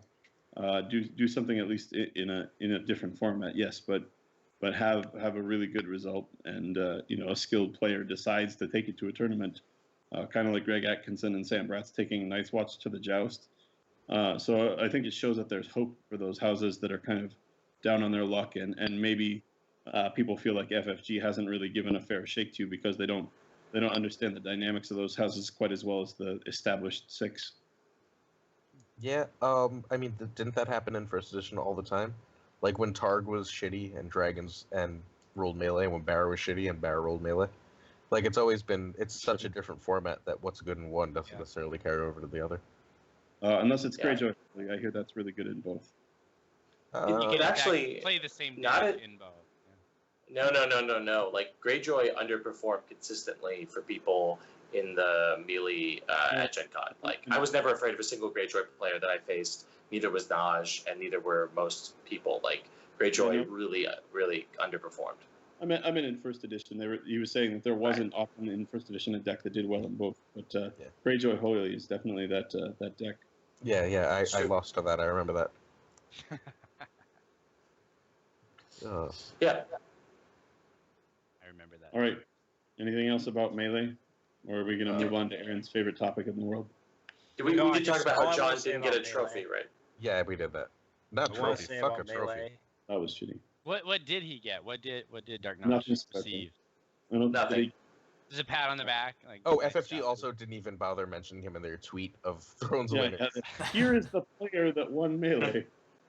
I mean, it's a side event in name too now, right? I mean, they've Yeah, but fully that's not how they. relegated it. That's not how they sold the tickets. I didn't get my money back because it went from a world championship to a side event. Oh, or no, of course Roy's not. money Get back. my money, my money. Right. Of course not. You didn't get Um, Of course not. It was still listed as the North American Melee Championship, not North American Melee side event, which the Worlds is legitimately just straightforward side events, not listed as a championship at all. Right. But So, isn't that a telltale sign that at Worlds it's less of a title than at the North American Championship? I mean, red flags, guys. Red flags. Yeah. Still an awesome format, though, guys. I have bad news, SoCal. I'm pretty sure we'll see the resurgence of Melee at Worlds next year. Once we have a 2017? separate, Alright. once we separate from Star Wars, my hope is that we'll have again Draft Championship with design, Joust with design, Yeah. and Melee with design. If So for no other awesome. reason, then it gives us a reason to be there over multiple days. Yeah. I don't want to launch into a criticism of Worlds this year right now, but I'm hoping we can just pressure them and be like, make this an awesome event. Yeah, We all I- want this. I Seth, agree. I actually hope you're right. I mean, SoCal gets a lot of flack because No, we I was do- joking. I know you guys. won't. No, we do hate Melee. Like, most of us do hate the format. It is true. But I don't think any of us would begrudge the card design. And in fact, I was disappointed that it went away because I like that my friends like Melee. I think it can be a great game. I used to actually play it a lot back in the CCG and early first edition days. It just kind of faded out of my preference, but I think it sucks that it's gone because it means we lose players. It means we lose prestige at our big World Championship weekends. It means it's less important the number of tournaments that we have. I mean, to me, this World it's Joust and everything else is a side event, and that's literally true. And it's sad. I mean, I'm sad that I'm only going to be there 2.5 days. But why would I stay longer for for side events? It's just not worth it. Because draft is fucking amazing. Yeah, and I'll be there for no, draft. you No, haven't I'll played be there some for of this stuff? draft. Okay, that's fine. I'll You be should there for not miss draft second day for on draft. Thursday because draft is Thursday, and then it's Melee and nothing. So yeah, I'm out. So No. I don't think Melee ever comes back for two reasons. First, they don't want to give away too many card designs, and if they're going to push one side tournament, it's going to be draft because that makes them more money. So they can push one of the two without like going crazy with card designs, and if they're going to push one, it'll be the one that makes them all the extra money. We'll see. I mean, they certainly seem like they want to reduce card designs. That seems like a concerted effort, and I think that's your best argument right there for Melee and draft staying at like a lower tier. As long as they Right. don't have card designs, they'll always be a slightly lower tier, right? I mean, that is whatever trophy, whatever hammer, all that stuff is great, but the card design is, and I think always will be, It's a real prize. Right. But we also have oh to remember yeah, that by far.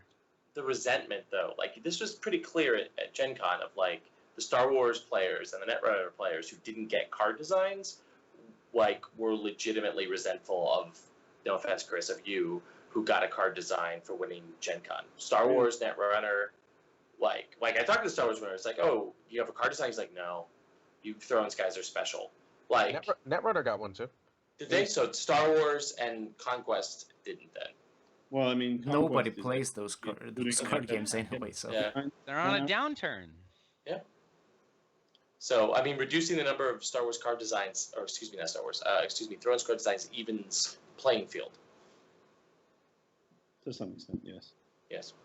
just remove it from Gen Con and put it on the Melee Worlds. I agree with that. I mean, as long as we don't get the stupid overall champion back, I'm fine. I don't think that's happening. I think we're safe from that. Yeah, I hope so. I agree. Yeah.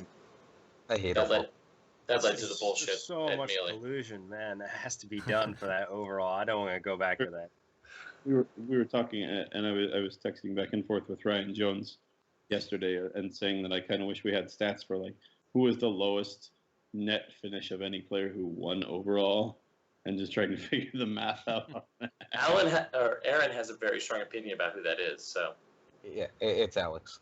It's Alex Hines. It's Alex you know Hines. it. You know it's Didn't you. come up in conversation. I assumed it was Derek, but you might be right that it's Alex. Well, Derek, yeah, because of all the DQs. Oh, right. Yeah, that's silly. Yeah, it's Derek. All right. All right. So, any final thoughts about Melee or anything before we move on to draft? I just want to clarify. I saw that picture of the Melee cut list where I was like 21st, and to be clear, I dropped and never meant to play. That does not count as me missing a cut. No, it totally does, Seth. Because Strike you it would from have the totally, record.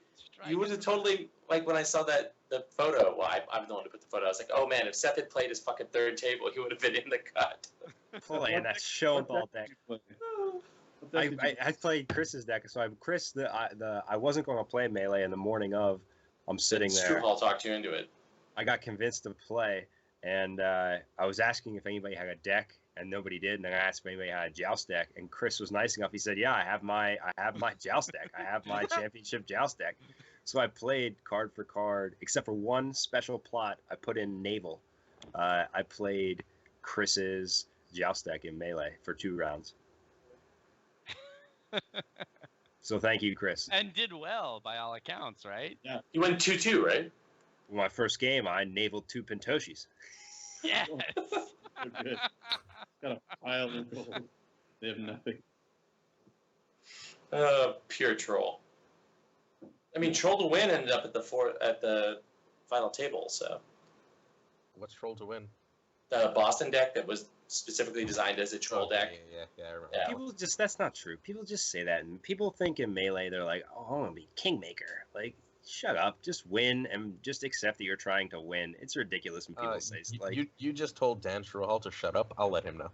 Yeah, Seth. I By the told way, him that before. I told him that as he was making his deck. He's like, oh, I don't want to win. I just want to troll people. And I'm like, yeah, well, at least troll them in the cut. I actually agree with Seth on this. Those who say, like, I'm not there to win, just to troll. Yeah, but then you win, and you kind of have to say, well, wait a minute. Why didn't you just, like, completely focus on trolling? By troll, they mean screw over everyone at the table, take advantage of that, and then win the game. Like, that's not really trolling. Dan That's didn't win winning. his games. He didn't try and win. He just played a silly deck where he wanted to burn things. and Kingmake. but And Kingmake. Let's not Boston- forget that. The Boston troll deck was Banner Tyrell with a bunch of rush cards. So, how is that troll? I'm not trolling, yeah. That's not troll. That's win. Take it up with Brett and Lauren. They built a good deck. I don't know. I mean, I don't have a problem with it. Just admit I wanted to win, so I built a deck to try and win Melee. There we go. So how about that draft format? Oh my god, can we get the Pale Mare now? Like yesterday, Let's- can we release let's that for talk about- just? Let's talk about draft in general before we jump right into the mayor. Fine. It's fucking amazing. It's the best format. It's the most fun I've had playing 2.0. It's absolute gasoline. Even though I only played 1 game. Did you enjoy it? I did. So the interesting thing that they did, for those of you who didn't see, they built it as a 32-player tournament, but realistically what happened was they sent every 8 people that showed up at the desk off as their own pod. They had a predetermined sheet that determined where people sat and who they played in the first round, and then you basically kind of ran the tournament yourself. There's pluses and minuses to that. They didn't time the rounds. What's that? They didn't time the rounds. That was a minus. I actually was impressed that they set up the sheet in such a way that you played the person across from you as you're supposed to in draft, and they set up the pairings right. And I thought that was surprising, but in a good way. So they understand at least how draft pairings should work, which is nice. But they didn't. You're right. Didn't time the rounds, and there was no real winner of the draft tournament. Every 8 people had a winner in it, and they got one of the spot gloss house cards, and top 4 got the extra Jon Snows. So it was very cool, but the way they advertised it maybe was not the best.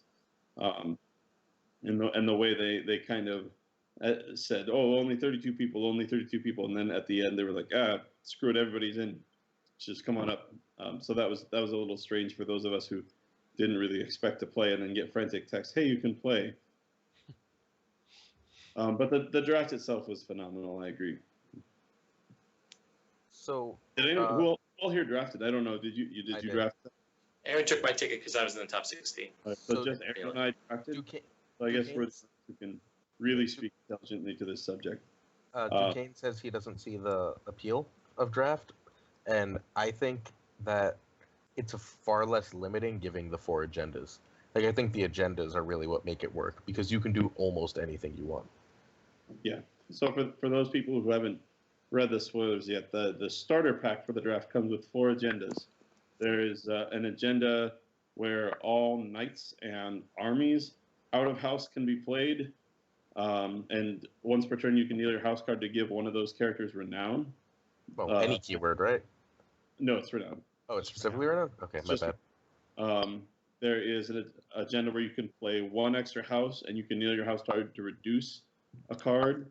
There's one where you can play 2 extra houses. No kneel, it just happens automatically. Oh, okay. So your first one's reduced. Yeah. Is when you can play 2 extra houses, and you get to loot, which is draw a card, discard a card, which is fun. And then there's one in case you completely train wreck your draft. You can play any number of characters out of house, but they all cost +1. So that's the kind of emergency outlet agenda. But Aaron's right that the variety of those agendas that gives you people are drafting for different targets on those levels, and all the agendas seem pretty playable. And it's possible that honestly the armies and knights one might be the best one. I played against that one in the first round, and I actually lost to that renown trigger on the last turn of an hour and a half draft game, where my Pale Mare was the only reset in the game. Yeah, oh, that's rough. So that was super interesting. Aaron, what were your draft experiences like? I'm an idiot, so I didn't realize I can draft non-loyal cards with those agendas. Sorry, I can draft loyal cards out of house. No, that's really important to note. Like, loyalty doesn't actually have any in-game rules. The only thing that keeps you, when you're running a banner agenda, from running loyal cards from the other faction is literally the text on the banner. So in draft, you can draft. And it explicitly states on the draft rules card, loyalty doesn't matter. Right. Right, I just didn't read the draft rules card because, I'm an idiot. So I drafted specifically with the handicap. But yeah, I drafted a pretty good, and like I didn't mean to because Greyjoy just kept falling to me. So I was like, fuck it, I'll hate draft a little bit. And it worked out pretty well. A Stark to Greyjoy. And it played really well, it handled really well. I thought what made the whole experience was, someone say it for me. Hail Mary. Hail Mary. Yeah, I felt like I had to actually manage my hand. I couldn't just play everything out. Like when I had a 5-coster out that had a couple power on them, I couldn't play my 7-coster. I had to wait and be patient. I had to try and protect my hand to make sure that like once the power was dropped, I could play that second 7-coster and close. It felt so much more like a skill-based game. Before you continue your rant too far, Aaron, let's define Pale Mare for those people who haven't been following the draft. We totally don't do that on this podcast, but go ahead. All right, so for those of you who haven't been following the draft spoilers, Pale Mare is a 4/8/1/6. It's an omen, and it says, when revealed, each character or each player chooses characters up to a 10 total gold, and everybody else is killed, cannot be saved. So it's basically Wildfire for 10 golds worth of dudes. So that could mean 10 1-cost guys, or your 7 and your 3. Yeah. Pretty fucking good reset. Phrasing, Aaron. So it's just amazing. I feel like it's exactly what second edition needs. I badly, badly, badly want this. Oh, look, Buzz typed it. I badly want it to be in Joust. I agree. It fills a space. It's a scaling reset, which is great. It allows you to build your deck just a little bit more towards the reset, whereas we don't really have a reset like that right now. I don't think that's quite as tailored, and not tailored just towards one type of deck. Like it can be a great reset for a small curve, and it can be a usable reset even for a high curve. It's just all about what you build into your deck and how you play your deck, right? But like you said, you can't just go 7-cost, 7-cost, 6-cost, 5-cost, and just have them out there wrecking shop anymore, because Pale Mare would ruin your day, right? But at the same time, once Pale Mare is played, you can kind of then push the big guys in. So it makes people kind of hold off and be a little bit more hesitant.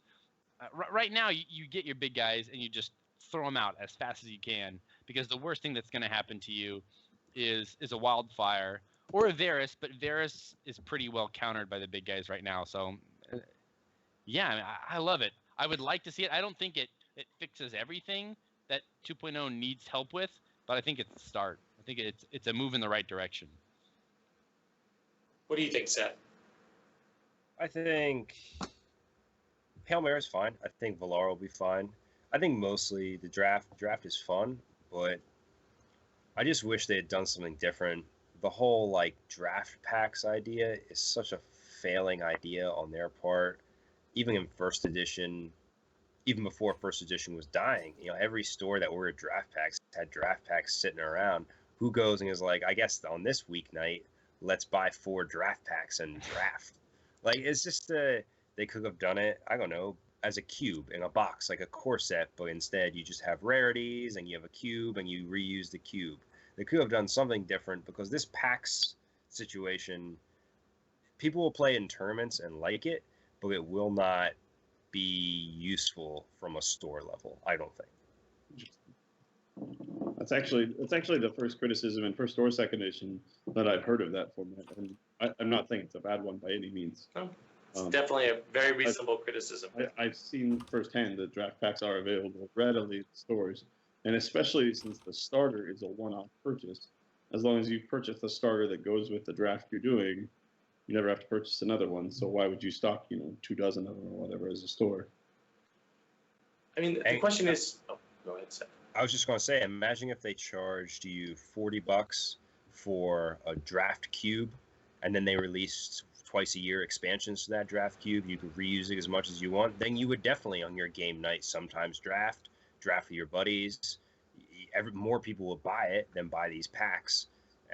I mean, it's just a strange way of doing it for them, since the cards have no value, and the alt art stuff, that's a junk idea in my mind. Like, it's just not well done. It will always be fun at tournaments, and it will never be very successful outside of that. So somewhere in my head, I went, why don't you tell FFG to try that? And then I realized that you're just Corey's arm, so Corey definitely already has told them that, and they refused. Yeah, Corey and I talked about it, and they did refuse. Yep. Whatever. I mean, it's interesting that you say the alt art idea is junk, because I think it's great. Like, I would definitely buy multiple draft packs if alt art was a thing. Like, that's just how I roll, because I'm a goof like that. And I hope they do the Netrunner model, where the World Championship deck is made into a fully alt art, like, buy this deck thing. I hope so, I too. think that's almost like an extra prize for the winner too, to have your deck kind of immortalized, right? I really think that's a great honor to be like, yeah, buy my deck. I hope for our sake that those Netrunner ones are sold through really quickly. Yeah.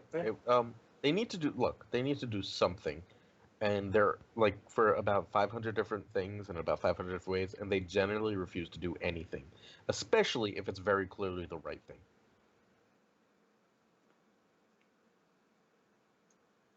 So All right.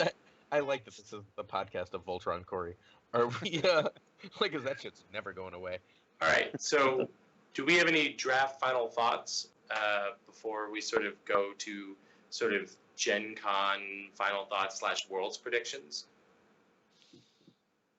I mean, the draft final thoughts. I wish they'd had them for sale.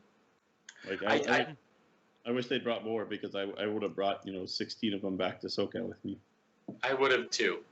There's one final thing, actually, I forgot. Rob St. John is going to be running a live draft on his YouTube. So if you How does he have packs?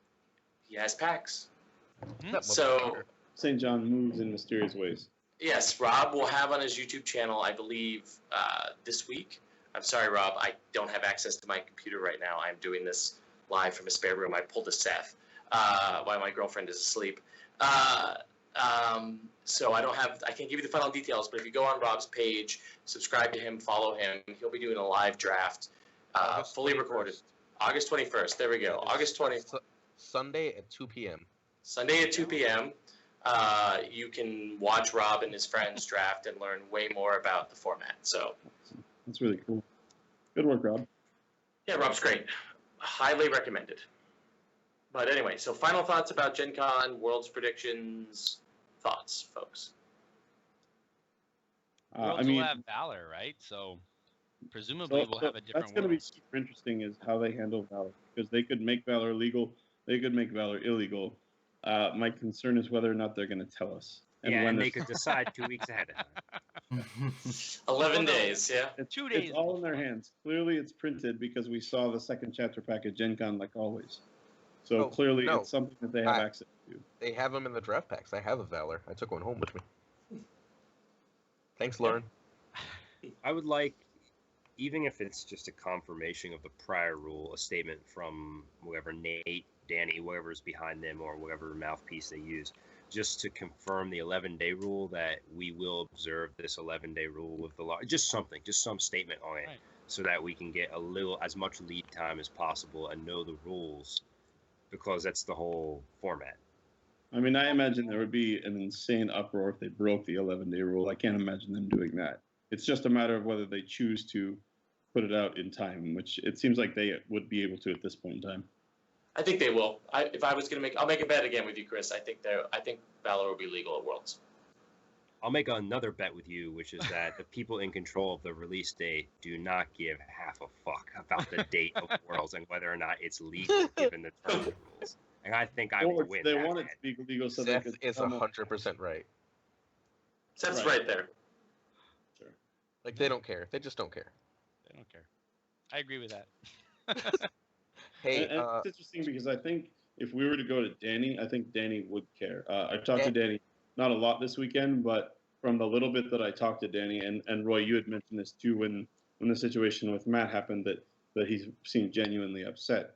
I think Danny, as a designer, I can't speak to his card designs yet, but as kind of a steward of the game, I'm so far impressed and happy with the way he comported himself at Gen Con. Do you agree?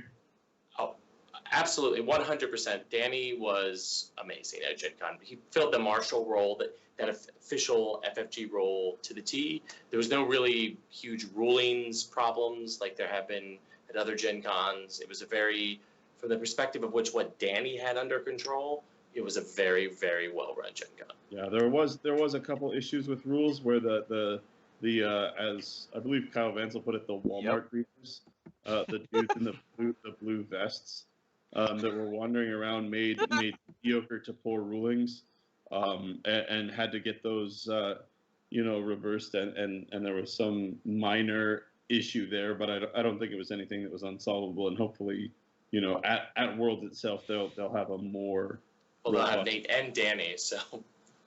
well, Danny cares. So, I mean, if possible at Worlds, I would recommend calling Danny for your rulings.